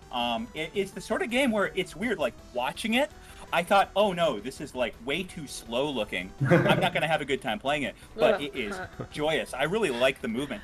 The thing that I wanted to say was I actually think that aiming at the seams between two blocks, personally, just gonna toss a boat out, I think it's not actually a very good thing because it's very rewarding to do, but it's very fiddly feeling to do. Yeah. So if that feels rewarding, if that's a good like cost benefit analysis to you, sounds good. But to me, for my taste, it rewards me. I want to do it all the time, but it doesn't feel good to do. Okay. Yeah, I think that's a fair thing. I definitely it wasn't like a conscious mechanic, if that makes sense. I mean, it's very much like a when a bullet hits, then it hits like right at a specific spot. It just happens to trigger collision on 2 different tiles. So I'll say I like it because one, it's hard to set up, which means it's very risky, and you have to test it, which means you have to fire a couple of bullets. So the rewards are very great, but the potential cost is extremely high, and I think that's a really good risk reward system. Like you say, it's an unintentional to agree, but I like the effect it has. I just have a different opinion. I think either way works. It makes sense either way. I think, but I think I like it. I like that because every time I tried to set it up, it would be like it wouldn't work, and I would give up too early. I'd be like, oh, I shouldn't keep going, and that's me. Like that's me being a chicken, right? Yeah. And I think that's because what the game is doing is it's saying like, come on, you can take the bigger risk, you know. And I like games that encourage me to. You already put in that much ammo into this. You better just right. And then you throw good money after bad, and you're like, great, I got it. Now I have 3 bullets left. You know, like it's and that can be frustrating for players, I guess. But the when you get it set up, it's great. I think the problem is because the controls are a little floaty, it's easy to lose, and I think that might be a case where the punishment for going for it might not be so great. But it's something to play with now that it's emerged as a mechanic. You can play with it. You know. If I went further, I would probably actually. I think I want to change it to allow you to sustain 1 hit. Probably like what it'll do is you'll just kind of bounce off the floor and it'll maybe explode a little bit right there. Right. You know, like a shield, and then because I definitely that was especially on the very first entry, there were some glitches where you would sometimes die when you were pushed up against a wall and falling because of like there's like weird glitches in Unity's collisions, and it was detecting the collision normal all weird. It seems like you're doing a velocity trigger, right? Because occasionally you could do a soft landing. I've seen that, or you bounce, but it doesn't trigger a game over. It is a collision, but then it's based on the collision normal, and it just is that more smoothed out a little bit and like better. I basically fiddled with some physics settings a little bit to make it more consistent, but. Yeah, it's actually weirdly difficult to detect like collision with a specific side of a tile with like the Unity tile map stuff. You have to do some weird things with the collision normal, and then like there's some weird things. It's easy to do a raycast and see if you're like grounded or something, but detecting the actual like you have fallen on the top of a tile was annoyingly fiddly, I guess. So yeah. Like the physics system does so much for you, but then you're like, how much do I want it to not work this way? Like, how much trouble do I want to go through to like make it the way I want to do it, or do I just make it like a standard physics kind of thing? All right. Well, thank you so much for showing it. Thank you guys for playing it. And sorry, did I interrupt you with the final thought there? Oh no, I think the biggest thing is just if you are ever upset with like, something you're making, just sleep on it for a second. You'll probably be fine. Like it's hilarious how weirdly annoyed I was at the time. Dude, Game Jam games that I make in the spring, summer, and fall are always better than the winter because you can go for a walk. All right, if I put more effort into it, I'll let you guys know. Yeah. Well, thank you. I will be playing it a lot. I'll probably shoot you some more feedback in a DM because I already love it. Yeah, I'd love that. Well, so up next we've got good old Martin Greider. How many people does the game play? Is it just a 2-player? Ooh, I think it is a 2-player, but maybe he'd like it if you stuck around. Yeah, I would love to. Yeah, I would love to help. Fantastic. Oh, there's that awful sound effect at the start of Tabletop Simulator. Gross. So do we have 2 players? That's a good question. I'm just trying to get this mod that we just got running up. Can everyone hear me? Yeah, I can hear. Hello, Martin. Excellent. Yeah, it's a 2-player. Okay. That was, I don't know how far ago that was, but I just joined the actual chat, and then I realized, there's some amount of delay happening. Oh, yes. So I'm going to start a server here. TC Playtest is the server, so we're not using Parsec for this one. So if you've got Tabletop Simulator, you can join us. I don't know who we're conscripting to join us, but I can play. I know Dale can play, and we have at least one volunteer I'm down to play. sticking around for it. Yeah. TC Playtest, the server password is just Playtest. I'm going to create this server, and I have subscribed to this mod that Martin made, so it should appear somewhere. There it is. Ooh, looking good. What was the secret password? Playtest. Sorry, it was Don't tell TC... anybody. TC Playtest is the name of the server, and Playtest is the password. Not showing up on mine. Well, then I probably did something wrong then. No. I mean, it sounded like Martin got in? Martin's here. I am here. You didn't do anything like friends only. I'm happy to play, but I am equally happy to observe.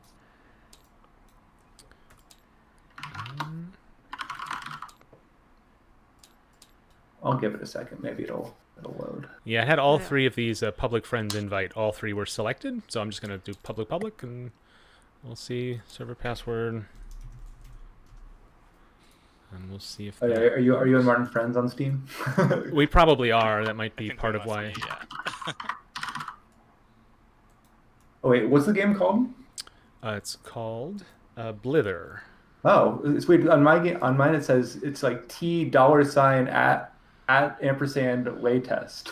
What? Okay, well go ahead and click it. I'm sure it's safe. It was like that for me too. That's so strange. Yeah. So if I look at the. I think we encountered that before. I'm in now. Yeah. I and love that's this why kite I photo always that give it the you name have. of the game itself. Yeah. My icon everywhere. I was thinking about getting a kite. That kite is now, I think, 15 years old, and it's starting to fall apart. How many players, Martin? What did you say? 2. 2. Okay. Well, then the two of us can play, and you could stand over us and watch. Sounds good. Do I need to do any specific color for? So I'm here. So whatever color is highlighted on this side of the table, you should select. There you go. All right. So I can just do a brief rules introduction if you like. Yeah. It's really simple. You're gonna move one of your pieces. So one of you's playing blue, one is playing red. You can just move to an orthogonally adjacent, any of the adjacent spaces, and then the space that you moved onto will dictate a piece that you can then add to the board. And so. For instance, like if you were to move this cube here, then you'd add a star, and so you could add it anywhere on the board, anywhere at all, and you're gonna capture your opponent's pieces in a similar fashion to Go. So I don't know if have either of you, are you both? Yeah, I've played Yeah. Go. I still feel like, even though I've played like so many games of it, I still don't 100% understand when your things get suffocated or removed and all that. So basically, we never take any pieces off the board, or do we? You do. Is it That's that when kind you of capture. Yep, it Okay. is that kind of Go. So Okay. So what's happening is each group individually will have what are called liberties, and the liberties are the empty spaces next to them. So for instance, this red star has 3 liberties right now. It's got these 3 spaces that are open. This blue cube has 2 spaces that are open. Now, even your own pieces, if they're not of the same type, are not the same group. So this has 1 empty space. Oh. And so if it was red's turn, a good move for red would be to move to this star space And then put a immediately star here? yeah, exactly. I Add see. another star right there. So then you would take this blue cube, and at the game will end as soon as you have one of each type of your opponent's interesting. captured. Oh, So okay, if you okay. have- So if you have a cube in and the a event star, that this was here, this would not work though, right? Because now these 2 you'd are the still same have type. these 2 Yeah. liberties over here. Yep. Okay. And that would not a legal move because you moved here, or you couldn't put the star here. You have to put it on a star, right? No, I don't. You don't have to put it on a star. Like you can put it anywhere. I It's see. just Okay, based on- okay. It's just based on what you land on. So I think I had the move was like from here to here. Yeah, and then yeah, I yeah. just place a star anywhere. Anywhere. Oh, okay, cool. Interesting. So you move a piece, place a piece, and the goal is to get one of each thing. Is there a starting position, or should we clear the board? There is a starting position. It's just 3 of your pieces, like one of each type of your piece along your edge of the board. So you can. I haven't really decided what the optimal like setup is, but I think like as long as you both have one of each type and they're not in next these to each other. 7 spaces. Yep. Okay. Yeah. Interesting. And then who goes first? Who wants to go first? Yeah, exactly. You can go first. Okay. Let's see here. It's so difficult to put these back exactly. Oh, interesting. So in terms of the board, it looks like none of the circles are not touching other circles, and squares are not touching other squares on the board. Interesting. Mm-hmm. Okay. All right. So I'll go maybe here, get another start, and maybe I'll just try and like I don't know. Yeah, have some defenses. Okay. I'll put something there. And yeah, it's tricky because if it's like, oh, I'm going to box something in, but you're just at as much risk as the thing you're putting in. So is a good early move to start building up a zone for yourself, or is a good early move to start being aggressive? I don't know. Let's find out. Yeah. And when I say let's find out, I'm going to do something that's neither overly aggressive nor overly defensive. So we're not going to find out from my action. All right, let's just get more and more stars. Let's get all the stars. Yeah, right. You as you put pieces out, you want to be, well, because the goal is to if you just have you could preserve one of a type and have a bunch of star foot soldiers to keep the other player from getting that third one. That would be another strategy. I'm thinking too silly about this. Okay. Yeah, I feel like I want to just have a gigantic star line that you can't ever capture. That'll be what I'll go for. Or will I?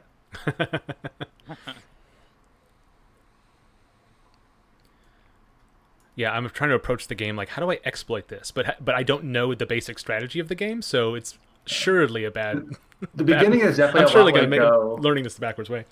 Yeah, like Go, I always found that the early game of Go the early strategy just kind of really hard to figure out at first because you have no idea it feels so arbitrary I'm just gonna put more stuff here. And more so than chess, right? Because chess, the first 3 turns of chess, unless you're amazing at it, you can kind of do whatever before, and you have options. But then the game starts to take shape pretty quickly. That's what Go does take a little while to. And you have to. I'm the type of person who plays board games trying to analyze every position possible before I make my move. So I'm very slow and annoying for other players. So Go, it's hard to play Go against me because I'm no fun. It's your turn though, isn't it? I thought it was yours because I think you or did I start? Oh, we both have, okay, you're right. Well, that's my bad. No worries. All right, we'll go here. Interesting. Get another. Probably. Yeah, but it's probably something. Okay. Huh.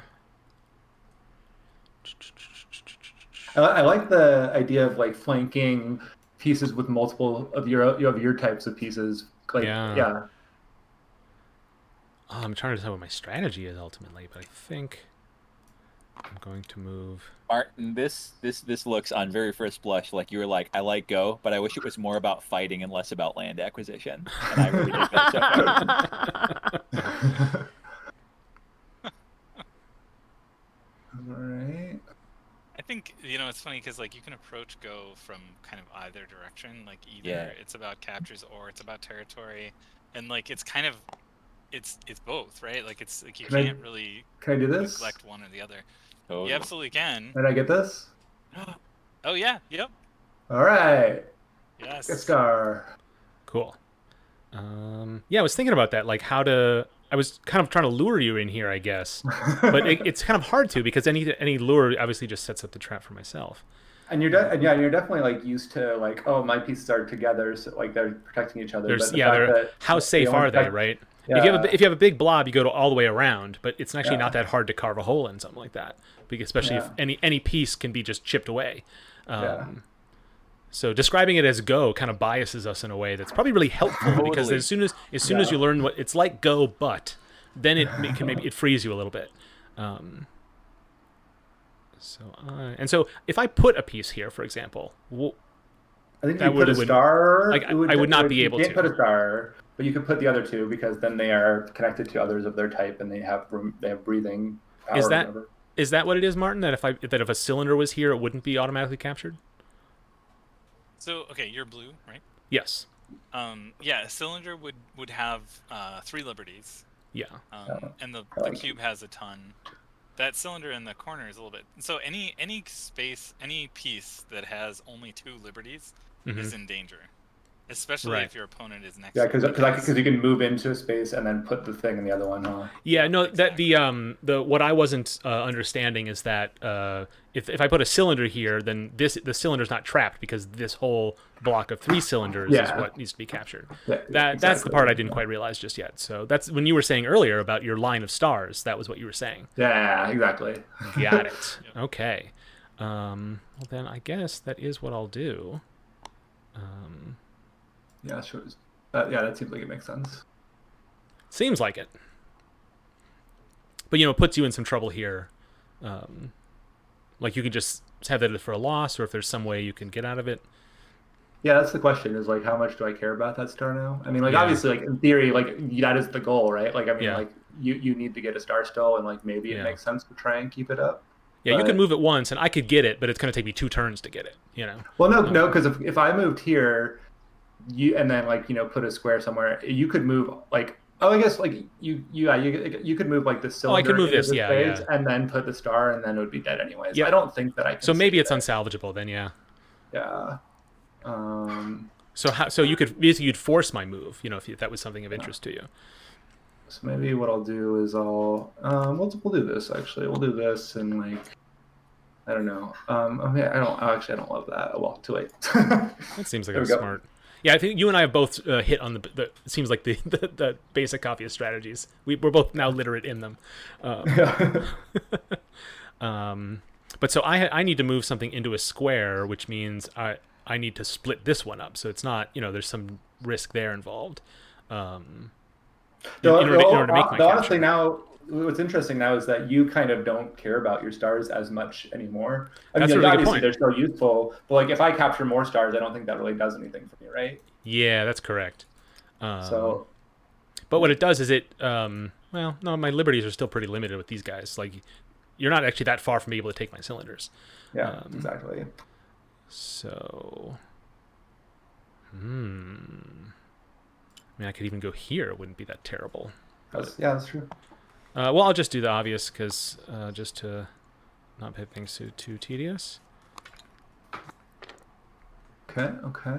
So does this star thing over there, like if I, for example, I guess I'm not sure. This is the part of Go that I was never 100% sure about. But if I like cover this piece and this space, but then they still have this space, like the cylinders don't capture. It's still a liberty, I think. Yep, exactly. Okay. Yeah. Okay. But obviously, if I put anything there now, it would just die immediately, right? It Right. would die at the end of your opponent's turn. Okay, that's how it works. So yeah, in Go it is slightly different. I think it would Yeah. die like kind of immediately or whatever. Yeah. So, for example, you could use this to capture something before I have a chance to take it back. Yeah. I think we'll just keep on getting these cubes going. I don't know. It seems like yeah. Interesting. Okay. Ooh.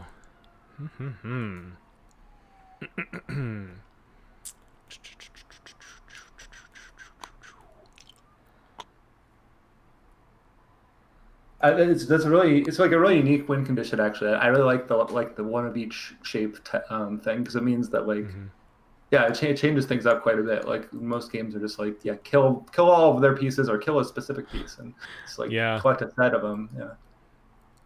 Yeah. So you by not making any cylinders, like you have a pretty good guard on this one. Yeah. He's. But I mean, I he's can impenetrable. start putting things anywhere. It's just that because it's going to take a while to get it. It's just, am I going to play offense or So much defense? time. Yeah. Yeah. Oh.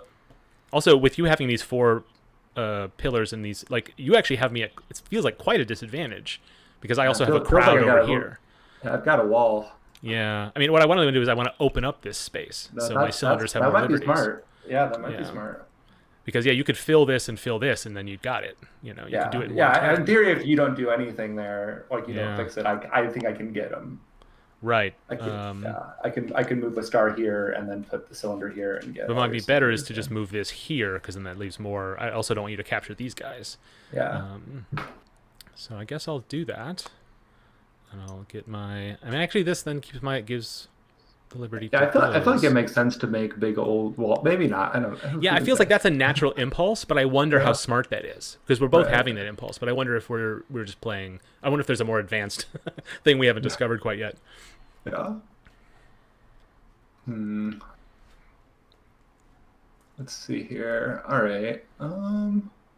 It's interesting because I kind of would rather add more stars to the board if anything because it just means that there's more stuff that your foot soldiers then yeah.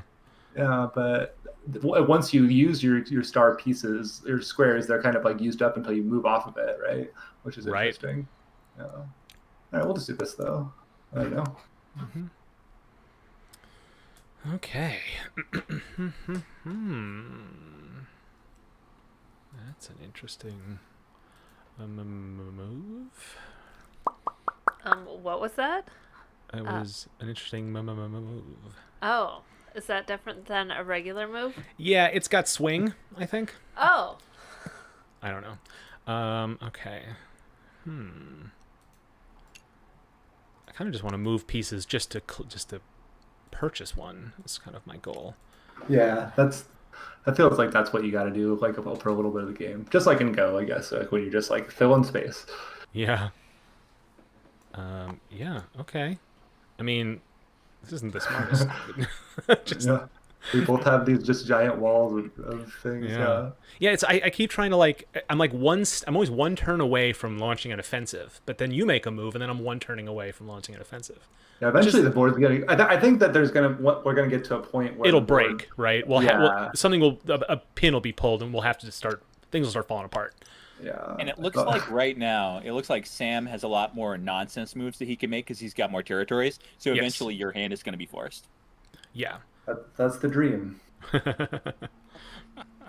and I can't make any more cylinders because I have no more cylinders to move into. Oh yeah, that's true. Yeah, and then whereas you can build your blocks all the way out, but of course once you do that, I didn't even think about that part. if you build a bunch of blocks out here, then I don't have to fill out as many. You know what I mean? There's a kind of That's true. Yeah, you can box yourself in.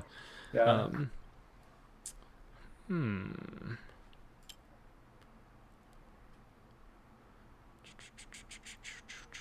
I'm always, I'm like, yeah, you can put them anywhere. It's only the ones you move to that matter.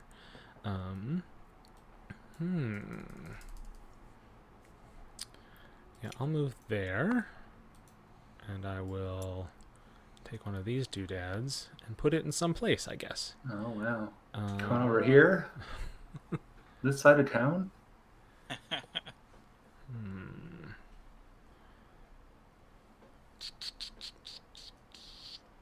Yeah, I guess. This is a dangerous side of town for you.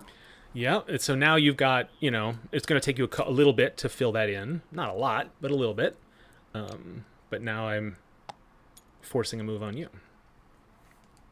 Oh, that's pretty good, because you've expanded out your block. Yeah, well, surface and for I that. think I don't want you to be able to like move this guy and also get another. Well, maybe it actually doesn't really matter because you can add another cube. But I think I can chase you into the corner, but I'm not sure. Yeah, that's tough. Tough to know. Yeah. This is the red one. Sorry, I just wanted to look under there. This is like in Go. You kind of know. I can't make a capture this round, but I've done the move where I'm gonna make a capture next round, regardless of what the other player does. But neither of us are there yet. But that's when that'll get triggered. I imagine that's how it's gonna work. Oh, it's so cool that he can move that square. Which one? The this one, yeah. That's the thing The that makes one in it. your territory. Yeah. But this isn't actually a good move for me because it protects that. But what I really want to do is I want to put another square here, because then this becomes part of my offensive as well. Sure. It just gains a whole lot more liberties out there. That's true. Absolutely. Yeah. Yeah, I guess I'll just do that. Interesting. But I mean, then these become a little vulnerable, but I could always move another one to capture, These are all, they both have a bunch of liberties, so it's not like, But now might be a good time for you to, if you don't feel that threatened by me in the moment, like if you don't think I can get something in the next round, maybe now's a good time for you to start coming for me. So threatened all the time now. I feel like now it is interesting because now that your guys in the back line over here can start like sort of just kind of bouncing back and forth, spawning dudes, and then decide you can just put them on my side, and then it's interesting. But still, your wall has more liberties than my wall does, so I think you think you still are in a better position. Okay, we're gonna do that, and we'll just put a cylinder here. Okay. I think that's okay. Though maybe no. My squares are okay. Your precious squares.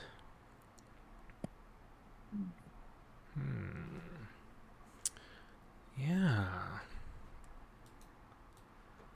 Yeah, I feel like you're in a really good position because I feel like I'm 3 turns away from, I think, doing anything. Yeah, you're a struggle. Yeah, but I'm also like pretty, like it still is gonna be hard for me. Yeah, you don't got me on the ropes yet, but I feel like it might be inevitable. But this is interesting. Yeah. Okay. Let's see. I feel like, we're definitely still like kind of in the mid game right now. Yeah, and what it is there's moves I can make to protect. Like I want to have more liberties in this row, so I could do this, but I don't really want a star right now. Yeah. So like that's a really interesting concept. Yeah. But I can certainly do this, and I get 1 extra liberty for that. But I don't want a star right now. Yeah. This is not super useful to me because you can't get me next turn, but you can get me in 2 turns. You can put me in a position next turn if I do this. Yeah. Similar to here, well, not as much. Yeah. And like these guys are not long for the world if I give it with 2 more turns.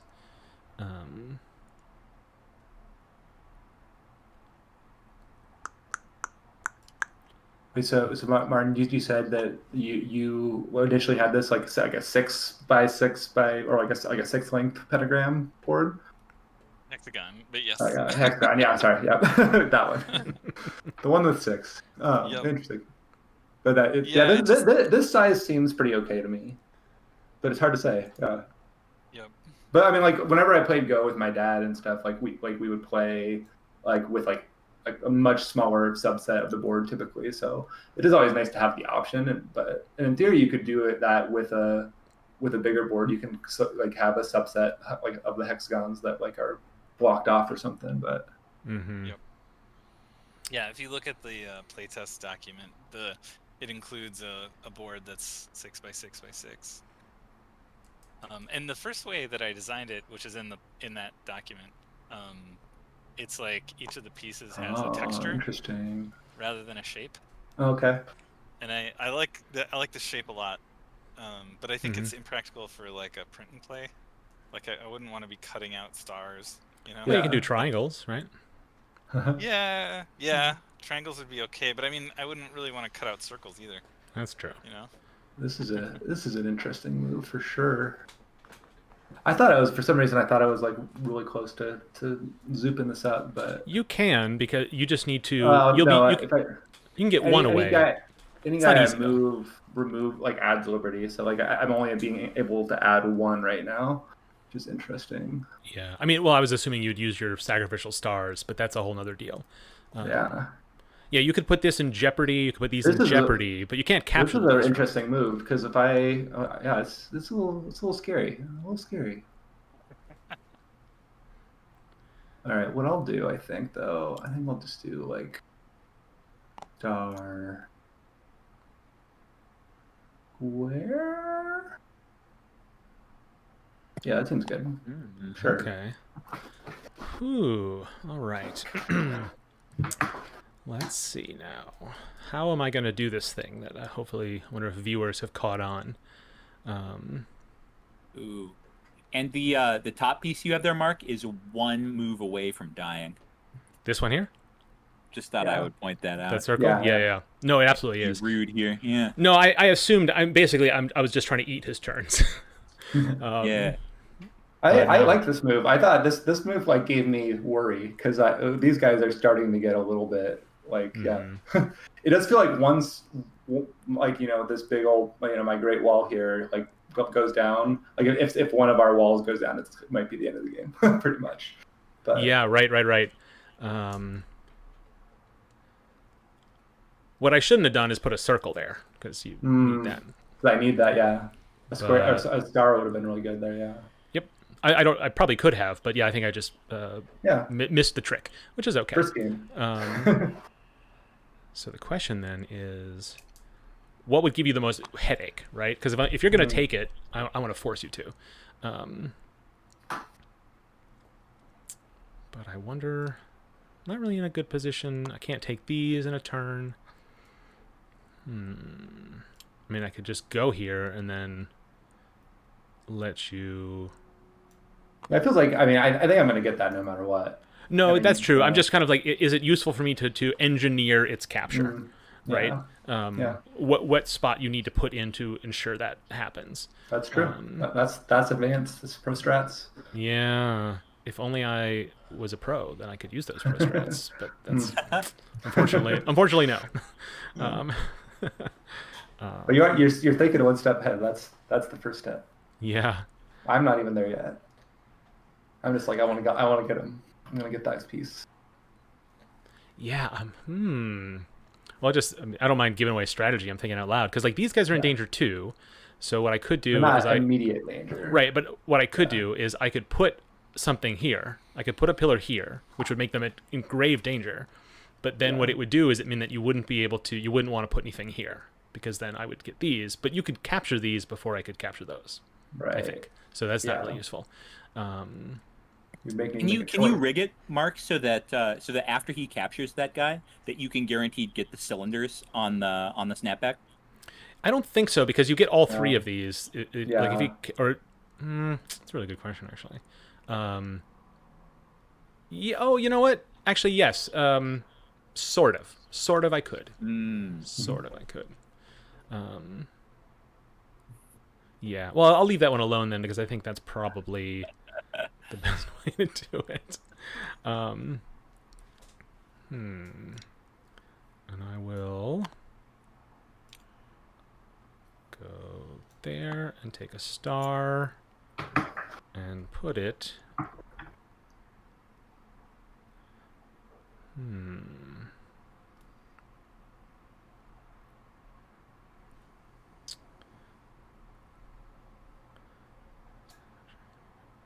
There, and then you get all of those. Yeah, I'll do that. I don't know. Okay, we'll do that. Okay. Yeah. Sorry. No, it's that. I think it's good. I think that makes sense because I don't really want to go out of my way to capture it, really. But well, you could take it, but then that like creates problems for you, maybe. Yeah.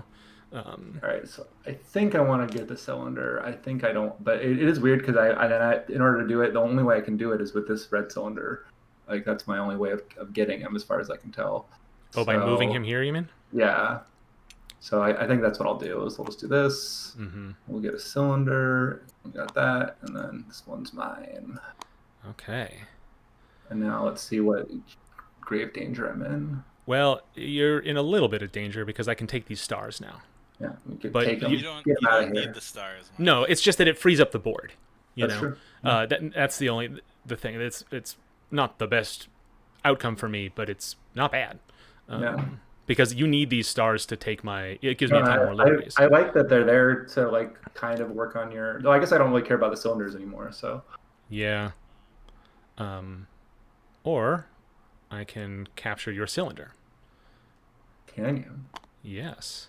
Well, which one? No, because I would. Oh no, it's close though. It is. Yeah, close. I can. Oh wait. Oh yeah, you can. You can. Yeah. Wow. I didn't even see that. The question is, but then you can get my star back. You got a star already. Yeah, let's just do that. Yeah. No, that's really good. I think that's the right play.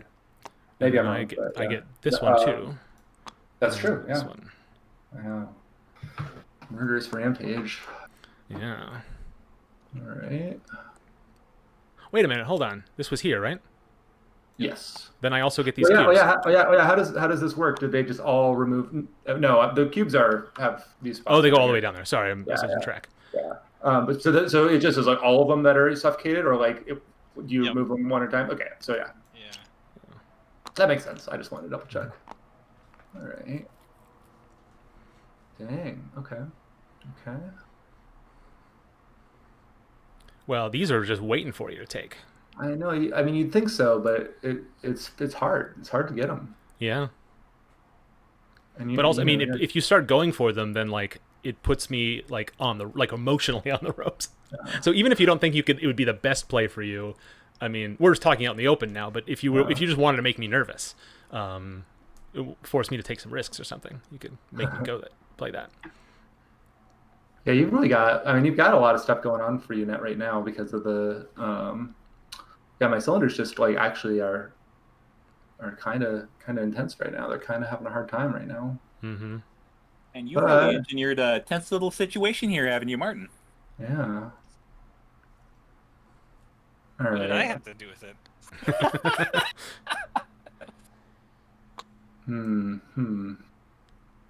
You know what? I think I might need to. Well, does that make sense too? Maybe.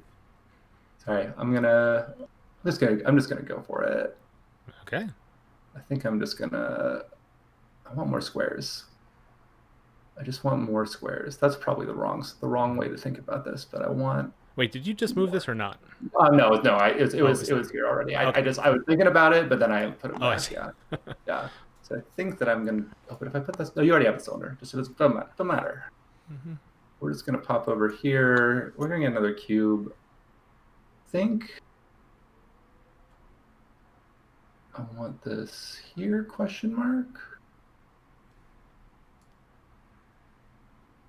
Was that the play? Probably not. Oh well. All right. That does feel like a good play. Yeah, we'll see.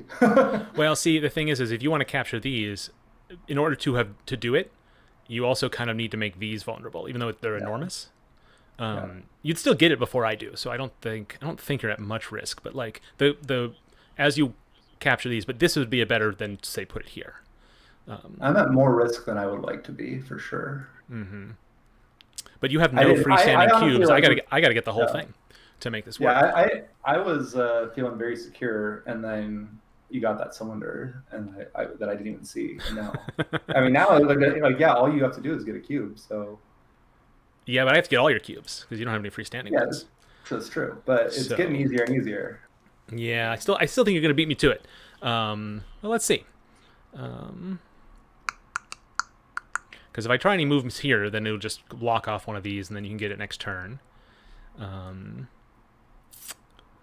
And you don't want to put a cube there. I think I still can't get it next turn right now. Really? Am I not seeing something that you're seeing? Because if I move the cube, then I'm opening up another square. So like if I move this cube, I put a cube, you still have this spot. If I move this cylinder and like that's correct. Anyway, you can put me in jeopardy in one turn, is what I'm saying. Right. Yeah, that's true. And then I have to act, right? So the question is, can you do it in a way that would not put you in jeopardy? That seems to be the common thing here. Is you can any move you can make a threatening move, and then both sides know what's going to get captured eventually. I think this is very much like how Go works. Yeah. All right, let's see. What can I manage here?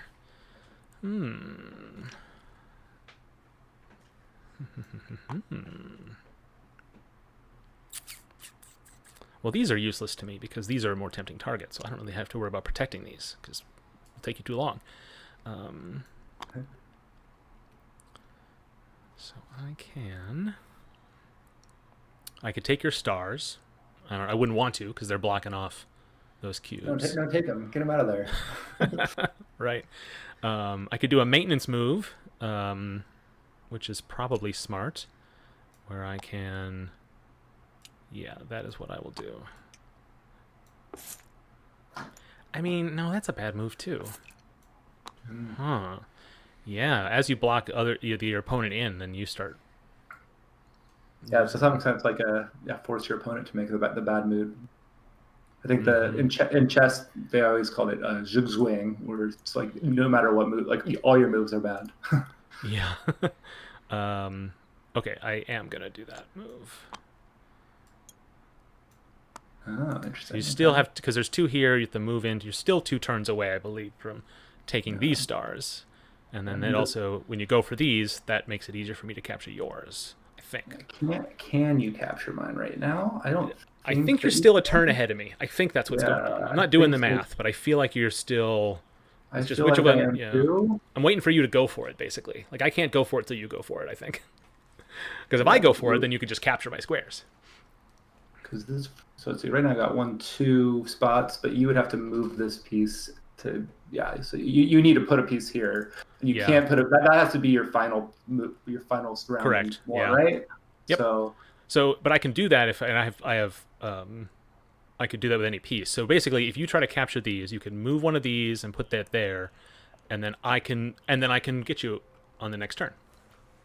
So maybe I'm a turn ahead of you. Can you? Yeah, you only have 2 liberties in your squares, and I have 2 liberties in mine. But remember that, like when in this case, if you need to be able to move a guy who's not already part of the surrounding thing. Right, I need to beat you to the capture.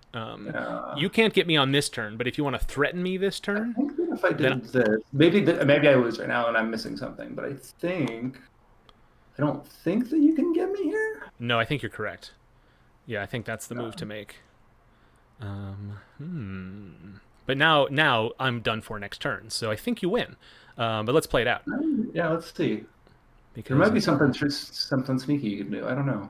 Well, let's see. All right, so in order for me to win, I need both of these covered now. Yeah.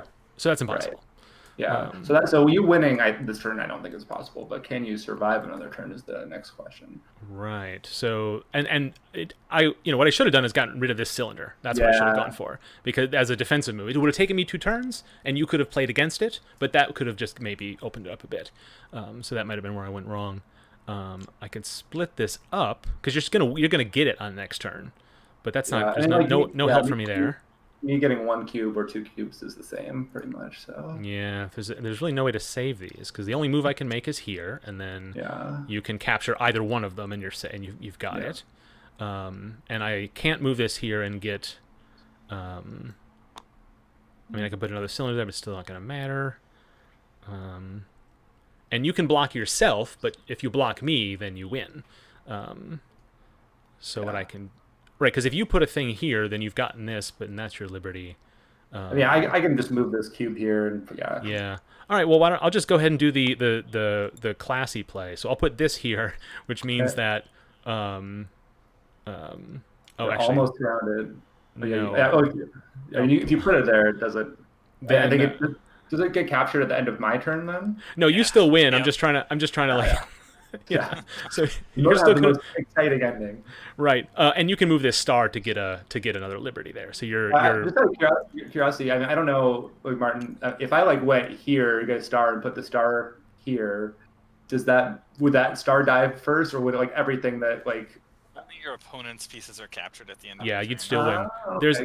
There's 12 moves you can make right now to win. Yeah. Go boop, boop. There we go. Well done. Get these guys. Yeah, good game. That was quite a lot of fun. I was like, oh yeah, I got this, and then there were some spots where I was like, oh wait, there's still actually a lot of. I will say I don't know if I was correct, but relatively early on, maybe about 6 or 7 turns ago, I felt like I was done for. I may not have been correct about that though. So I wonder how, playing this game over and over again, I wonder how much of it is just waiting for the last stone to fall. When you get behind, are you stuck behind, or are there comeback opportunities still? Yeah, I mean the play is still enjoyable. So I still got to do some fun stuff even after I was pretty sure I was gonna bite it. But I think maybe the more you know about it, the more frustrated you'd be by the certainty. If that happens a lot. And in theory, in chess or something, right? If you lose your queen early, it's pretty much game over at that point. Right. But you some people, some chess masters play against normal people without their queens or something as a handicap, and you can in theory, I'm curious if that has this Yeah. that quality to it or not. Martin, can you tell us how many times have you run the game? Would you know if that kind of like early advantage is endemic to the experience, or is it just because we're two beginners and we stumbled into it? I mean, yeah, it's too early on. I think this is like playtest 3 or 4, so it's very early on. Well, it feels incredibly robust. Even in its early state, like all of the, it's simple to read. I think it takes you a second to figure out, but then it becomes. I never felt like I had to remind myself necessarily. Although listeners going back on the recording may find me doing that. I'm not coming away feeling like I had to keep a lot in my head other than strategy. Yeah.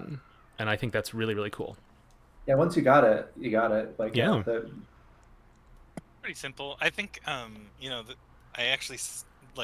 feel like this game is like just a hodgepodge of different games, and actually the name reflects that too. So Blither is a portmanteau of blooms, which has the it's go on a hexagon board, and it actually has 2 colors for each player. Mm-hmm. So it's very close to this.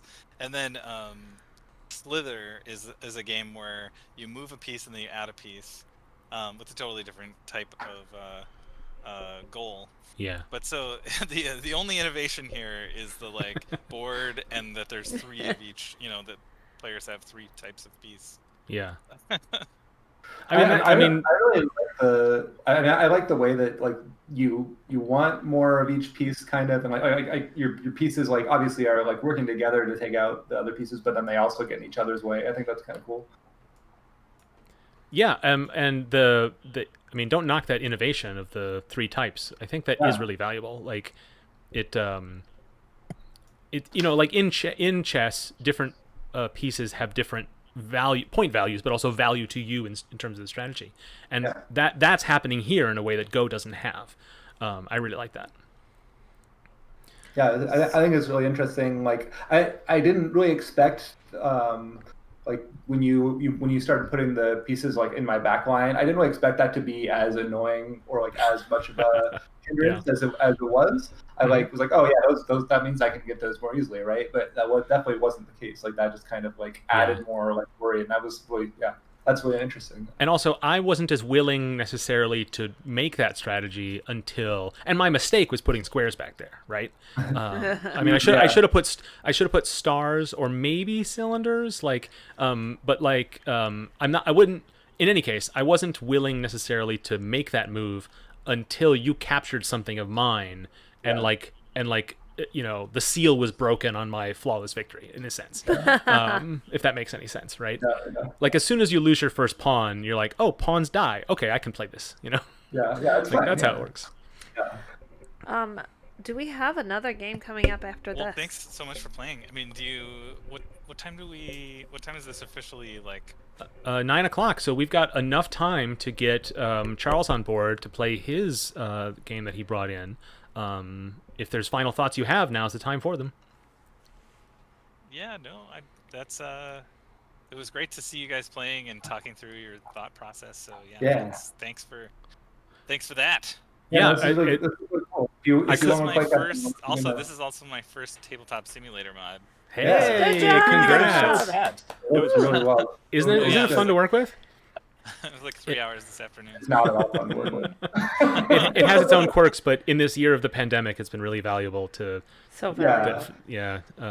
Just to be able to do this. Making the simple pieces and all that is fine. The scripting is a little bit of a nightmare, but there was no scripting involved in Yeah, this that's particular implementation. Smart.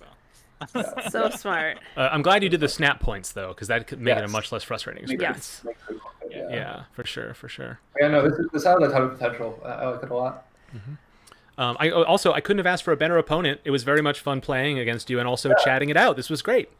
Yeah, it was great. It was a very even match. I liked it a lot. Yeah. So Charles is going to meander onto the event stage at his earliest convenience, I imagine. Yo, welcome aboard. Joined in at the right time. Hey. Woo! All right, I'll thanks again. Thank you. Thank you. Martin, do you want to stick around and play our final game? Maybe. Yeah. This is one I gotta anything about interject Charles' that game. is gonna be brutal with the parsec lag. I would suggest that Mark or Dale play this, honestly. Oh, because you know Hey, that I played this I game. blame things on Parsec even though I'm just across the room. Right? Mark, you want to play this or you want me to? Let's have you play it because you are merciless in your feedback, and I enjoy that a lot. What? Yeah, skewer him. You can say mean things nicely, and I think that's really valuable for game developers to hear. How old were you when you made this game? What? I'm so excited about this now. Yeah, you're gonna have to be a little nicer. So how bad should we feel when we rip you apart? Oh, I mean, I was as old as I was when we first started working on Vengeance. So you were both 15 and 65 at the same time? Yes. Yeah. Okay. Okay, so I am expecting a game the quality of Vengeance. Great. Whoa! This art's already great. Oh, you got there. In some ways, yes. This game is super addictive. I've played it a bunch. So let's dispense with the jokes and the inside jokes. And Charles, why don't you describe to us what this was and what it now is? Yeah. So this is Glitch in the System. It was my very first ever fully released game that I put out. So it was like the first game that I actually put out and people could actually download and play. For I guess 10 years or something. Before that, I had been working on games, but then stopping working on games and starting working on games. Keep on like going back and forth because I just didn't know, or I just I was always like, I'm never getting close to the end or the finish and whatnot. And then there was an opportunity for me to make a game for a student club called the Media Arts Club back up in college. And I was like, okay, I'm gonna actually finish this game because I only have 2 days to make it. So I made a prototype of it in 2 days, and we showed it off at a student a club fair or whatever. Mm-hmm. And then I polished it up, thinking that I'll just polish it up and it'll take 2 weeks. Of course, it took 2 months. But I was like, okay, and I finally actually released it. And that was like a huge turning point in terms of my career, because it was at that moment where I started to I was like, oh, this is what it feels like to finish a game. This is the end. I can see now what the ending is. Yeah. So from there, it was all hands on deck, where I think in the next 2 years I finished 8 games.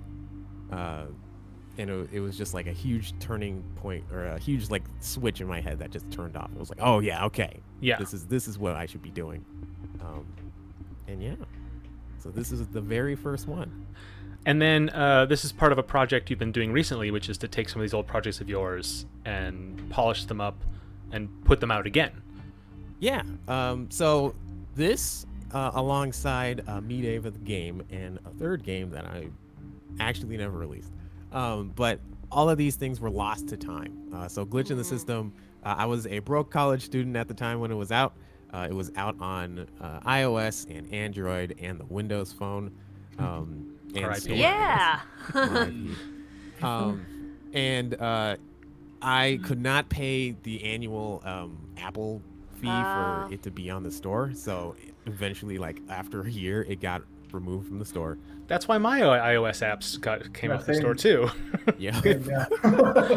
So I was like, I'm no longer going to pay your ransom.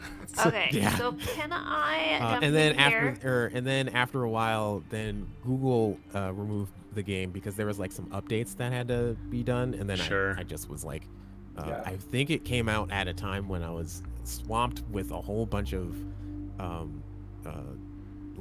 college work. You're like, I'm not things. I had to updating do that some- API. Whatever. Yeah, I don't want to Yep. go back to that. So then it was lost on the Android version. So the only way that you could have played this game was on Windows Phone and then Windows Store, and then the Windows Phone died, and I cried, and then so then literally the only way that you could play this game was on the Windows Store. And for the longest time, people have asked me oh yeah, so have you played or made any other games? I was like, yeah, this is one game called Glitch in the System. Yeah, you can't play it anymore. But yeah, I wanted to solve that problem, so Yeah. I re-released it. I've updated, or with Glitch in the System in particular, I updated a bunch of stuff. So in is terms of, this like, I released did and some balance. available? Oh, sorry. Is this released and available for anybody now? And do you want to put a Yeah, link in it the is released on in the Itch. You want to Yeah, put a Dale link is in the chat? teasing me for not putting the link in the chat. There we go. I'm not teasing you necessarily. And Dale, why don't you get started now? Because it's going to Okay. take a couple of playthroughs before I think you get the hang of it. 'cause Okay, that's how I this game wanted to works. comment on this intro screen, which is I love this bouncy sign, and also I hope these are laser guns because if they were bullet guns, they wouldn't go very far since they're triangle shaped. And also, this guy is too good for a helmet because he knows he has nice hair. He just uses a lot of product. That's how he has the protection. Yeah. Okay, I am trying to click there, and oop, there it goes. That was me. You should be able to use your gamepad for this. Like my Xbox controller. Correct. It said click. Yep. Yeah. Actually, Charles, do you recommend twin stick or mouse and keyboard? I prefer twin stick. Okay. And I guess I designed it with that in mind, but That is it currently works the with- highest scoring strategy, even Yeah. better than my hybrid Uh-oh. strategy, which I think is the best. Which is to use the joystick and the mouse, right? Correct, yeah, because joystick I've tried gives that you more too, yeah. movement liberties, and then mouse is easier for aim. So yeah, it seems like it should be better. But I found that it wasn't. You don't get as quick of a turnaround. Oh, because boy. you have to do a physical. Ah! Oh, look at those particles. Oh yeah. Oh my gosh, you're right. I'm gonna be horrible at this. Charles, what did you? I just see my name up at the top of the score? Did you take yourself off? Wait, what? I just saw I'm not myself paying up at the top of the. I'm up at the top of the leaderboard here, Charles. Did you take your score off? I did not take my score off. Ooh, interesting. How interesting. Oh, it's only Online? showing. It's only showing Yeah. The first, or it's showing Oh, the my ones score, near not her. top score. Oh. Yeah. So Dale has to be good enough at the game to see To you go at the top. up I gotcha. one more rank in order to see where my I my see, I rank see. is. Okay, I thought you were like very, very like kindly letting the non-developer be on top.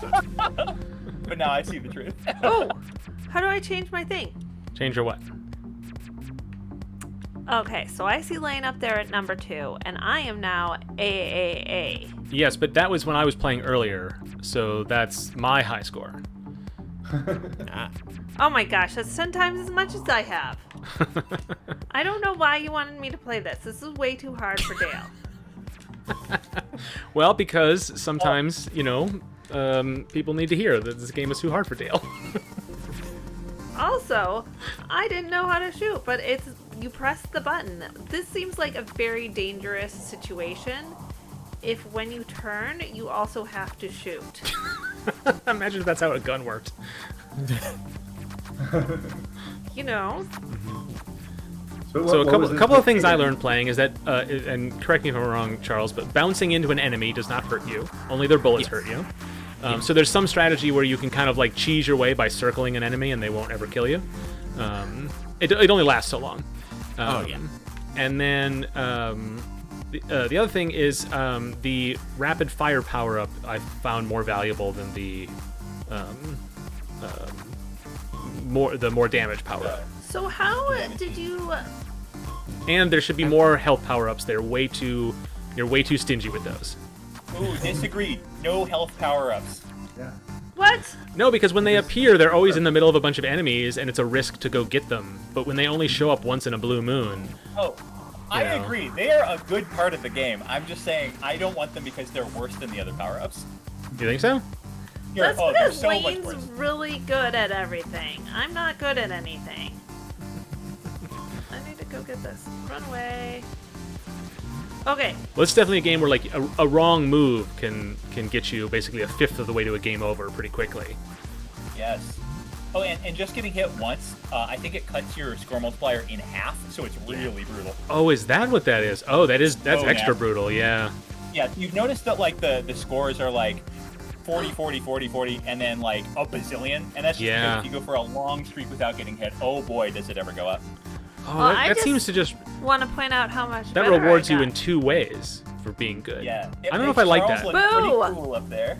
Not cool for people who aren't good. So Yeah. Oh yeah, it makes you feel terrible if you're a new player. I agree. yeah. I mean, basically, it's just the scores are just logarithmic then, basically, because the Pretty longer much. you survive, the more points you get for Well, surviving, more I'm or never less. gonna get on that I think there's a high limit because I think you can leaderboard. only go up to X20, but I'm not sure on that. Yeah.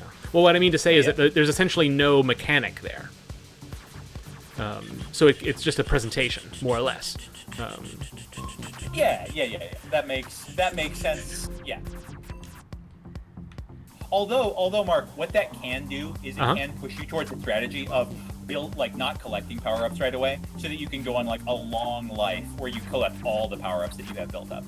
So you can go on that longer streak. I don't know Oh, if I that's see the what you mean. intent, but that pushes you towards I just that. want That to is point interesting. out that most people are not good enough to even consider that strategy. They're dead before that happens. I'll say the one thing that is the you've accurately depicted bullets firing out of the gun, and so when you're close to an enemy, you think you want to point at them, but you actually want to point your gun at them. Oh shoot! I didn't think about that. You don't fire from the center of your mass, and that actually, if you're in close quarters, that makes it harder to shoot, which leans you towards a strategy, which is to stay away, which is I guess is all games like this are like that. But in the case that you can bump into an enemy without getting hurt, I was trying to do a lot of close quarters fighting just to see if that would be a good strategy, but it's just really hard to aim accurately at that range. So just out of curiosity, is this like Unity, or is this like your own custom thing? This is in Unity. Okay.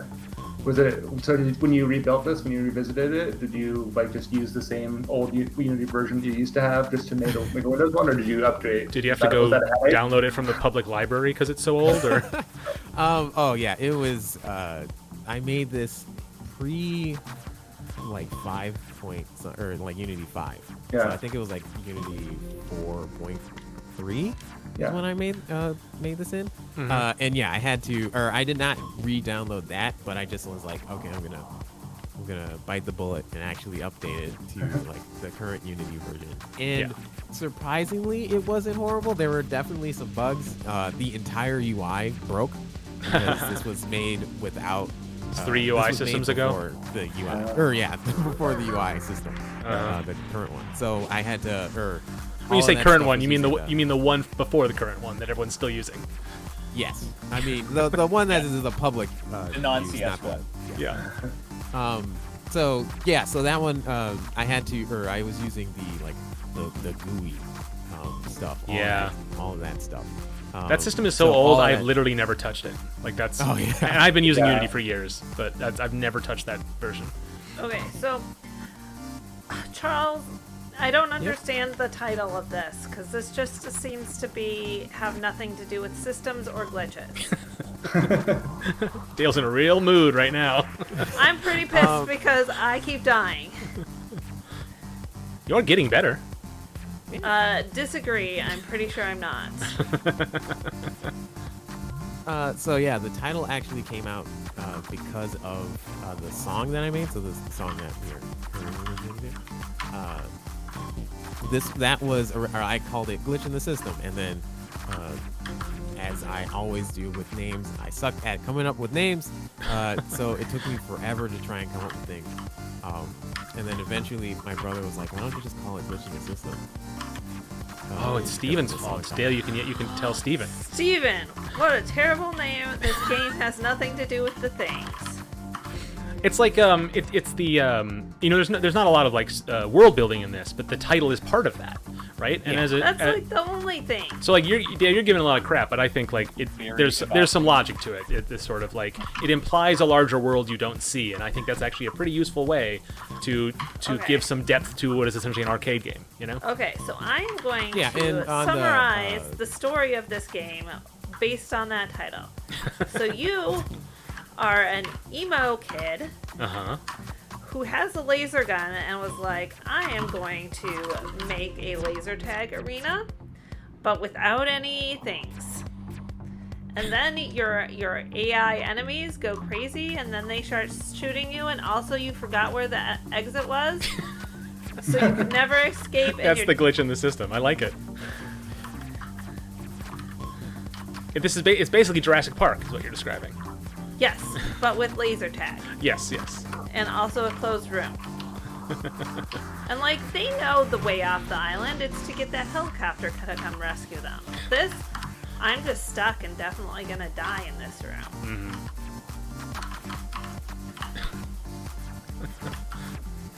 Maybe I shouldn't have worn my glowy headband, because I can definitely see that. Oh, the light under you. Yeah. You know, this I think this begins your fascination with using local light sources in your games, and that you could definitely, if you ever intended to, make a sequel to this or something, you could use that as a mechanic in this game, because certain enemies are a little dimmer, or you can confuse the AI by turning your flashlight off or whatever. I got 1,000 there. Be impressed. It was pretty good. Woo! So the other thing is your enemies, because it's all top down, they start to look like spaceships with their helmets. Yeah. I mean, there's a sort of like genre savviness to that, actually, right? Because a lot of these types of games, you do use spaceships. So having those silhouettes, even if it's unintentional, is kind of like, it gives it a kind of sense of the familiar.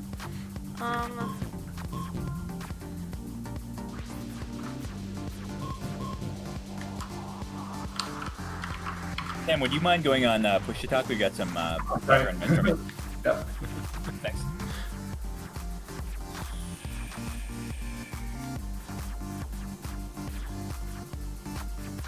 Like, uh-oh, Millennium Falcons are after me. We now need to have like a section of Twin Cities Playtest, which is just like, let Dale go off. What? I thought that was every month. Yeah, but I feel like she's getting just because this game is particularly tricky. It's a difficult game. I think we're seeing a little more of it. That enrages Dale every month. I love that. I'll do that. Yeah. So Charles, tell us a little bit about like what sort of decisions you made when you went back to this game, because I gotta imagine like you are able to do stuff like 10, 20, 30 times faster now than you did before. It must have been tempting to make some more changes than you did. Tell us how you made the decisions. Sure. Yeah, totally super tempting to be like, I just want to completely redo the system because it's so bad. But my original intent for getting this game back out there is so that people can play the original game. So that really did like guide a lot of my decisions. But you did, sir. You did say that you made one balance change. So what was that change, and why was it so important to make that change? Yeah. So the one balance change that I did make was that before the power-ups had like a chance of falling or like spawning. So it was like a 10% chance of spawning every time that you killed somebody. So that would mean that you might have somebody be like, or you might have a round where you get none, or you might have a round where you get a whole bunch, and it's just a total like up to chance and whatnot. And then that would lead to having really high scores, and it's being really more based off of like luck. And I did not want that. That was definitely not the original intent. So I changed it so that now you are guaranteed to always get a power up after every so many enemies that you kill. So it's way more consistent. It has definitely swung the pendulum to have it so that now I'm able to consistently have higher scoring rounds more often, way more often. I don't know if Dale would ever believe me on this, but I think the game is much less enraging than it used to be. Are you kidding me? Yeah. Dale, you just the last 2 rounds. Are you having trouble with the controls now? Or? Yeah, it gave me a thing that says the host video settings are too high, but I didn't want to interrupt Charles, so I was going to say maybe, Mark, You should play this. Oh, see, the thing I found with the game is that, because my high score there is 29,000, which I think took me actually didn't take me that long, but it is difficult. But after I got that score, I never got greater than 10,000 ever again. Like I didn't know why I did that well, and it might be that logarithmic scale. It might not be that much different between those 2 point values, but I definitely had a difficulty knowing if I was getting better or if I got lucky. Yeah, you are 100% right. I went directly from like 60,000 or something, and then got stuck there for a long time, and then like out of the blue got like 220,000. So very logarithmic. So I would say boo to the logarithmic thing. Oh, I love it. I feel 10 times as good as Mark. It's amazing. I guess that's what a logarithmic scale is. All right.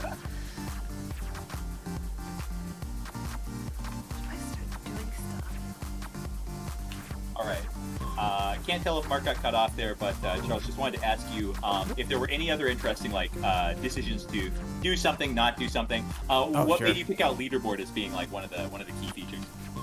So the leaderboard stuff, that was one of the things, that's one of the things that I wanted to explore in the other games. So even in Hyperdot, yeah, please. A lot of people have said oh yeah, I'd love to have leaderboards in the free play levels and stuff, so that I can compare my stuff.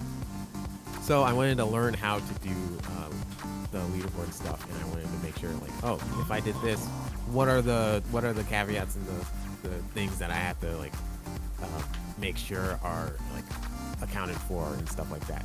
So this was kind of okay, I'm gonna use this as a beta test to learn about leaderboards, and I definitely had learned a lot. Because one of the things that I was the most afraid of was not actually the leaderboards itself, but making sure that people can't put in really inappropriate names and stuff like that. That's my biggest fear is I have to worry about moderation and reporting and stuff like that. But fortunately, I actually found something on the Athens store called Bad Filter, which basically just is it has a huge list of names and possible words that people can say, or even you can even have it so that it's if somebody puts in a website link or something like that, some nefarious thing. Nice.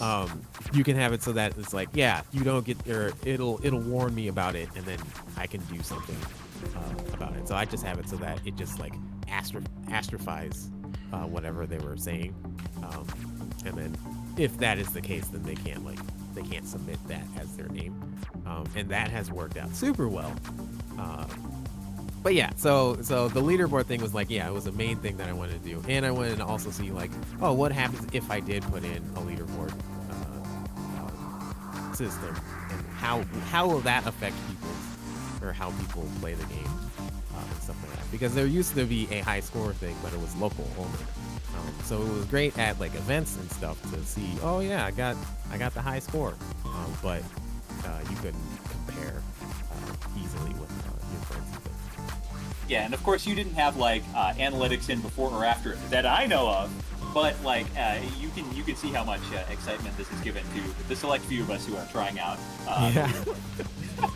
That's kind of what I get really into in these games, and I've been playing in the background here a little bit. Ooh, yes.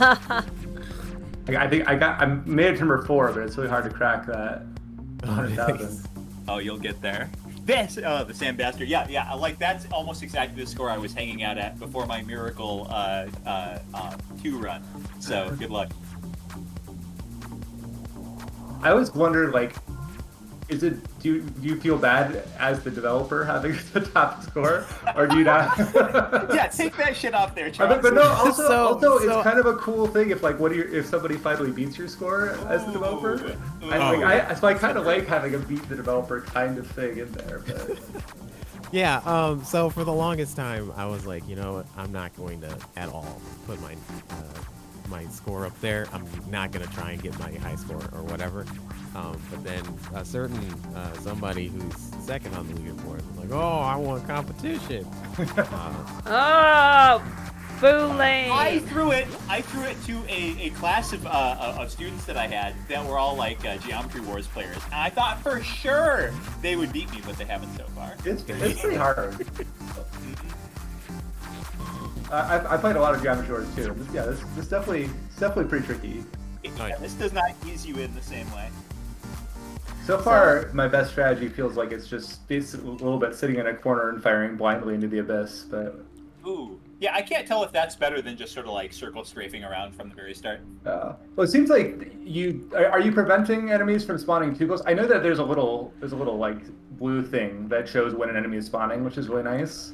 But I wasn't sure if you like make it less likely that an enemy like spawns like closer to you or something. Oh, that is not the case. So there is like somewhat of a procedural way of me like spawning things where I'm introducing things slowly over time. So I'm just saying like, okay, there's gonna be like this amount of circle guys will show up more versus like this amount or something like that over time. So there's a lot of that, but there's not a lot of like, oh yeah, based off of wherever you are, I'm gonna be able to change the difficulty and whatnot. That was definitely above my pay grade when I first made the game. So yeah, that's one thing that I thought for sure 2021 Charles would change if he was gonna go deep on this game, because the triangle dudes spawning and then instantly shooting you is the worst thing in the world. I mean, you can kind of play around it, but my goodness, is it frustrating. Yeah, that's what I die. That's what I die to, is like stuff spawning kind of like almost not on top of me, but like close as you're moving. But so Charles, I gotta say that this title screen gives so much context to the rest of the game. Otherwise, you would definitely be a tribble with a gun fighting some spaceships. Well, the problem is there's a door in this title screen. It's like an elevator. It's false. What it is, it's false hope, is what it is. It is. Yeah, you just gotta beat all the enemies and the door's open. Yeah. Well, we just crossed 9:00, so I feel like we could go over. We could talk about this game for quite a while, which is true of a lot of the games we've been playing. But I think there's definitely a lot to get to. I can give you just my feedback from just playing now.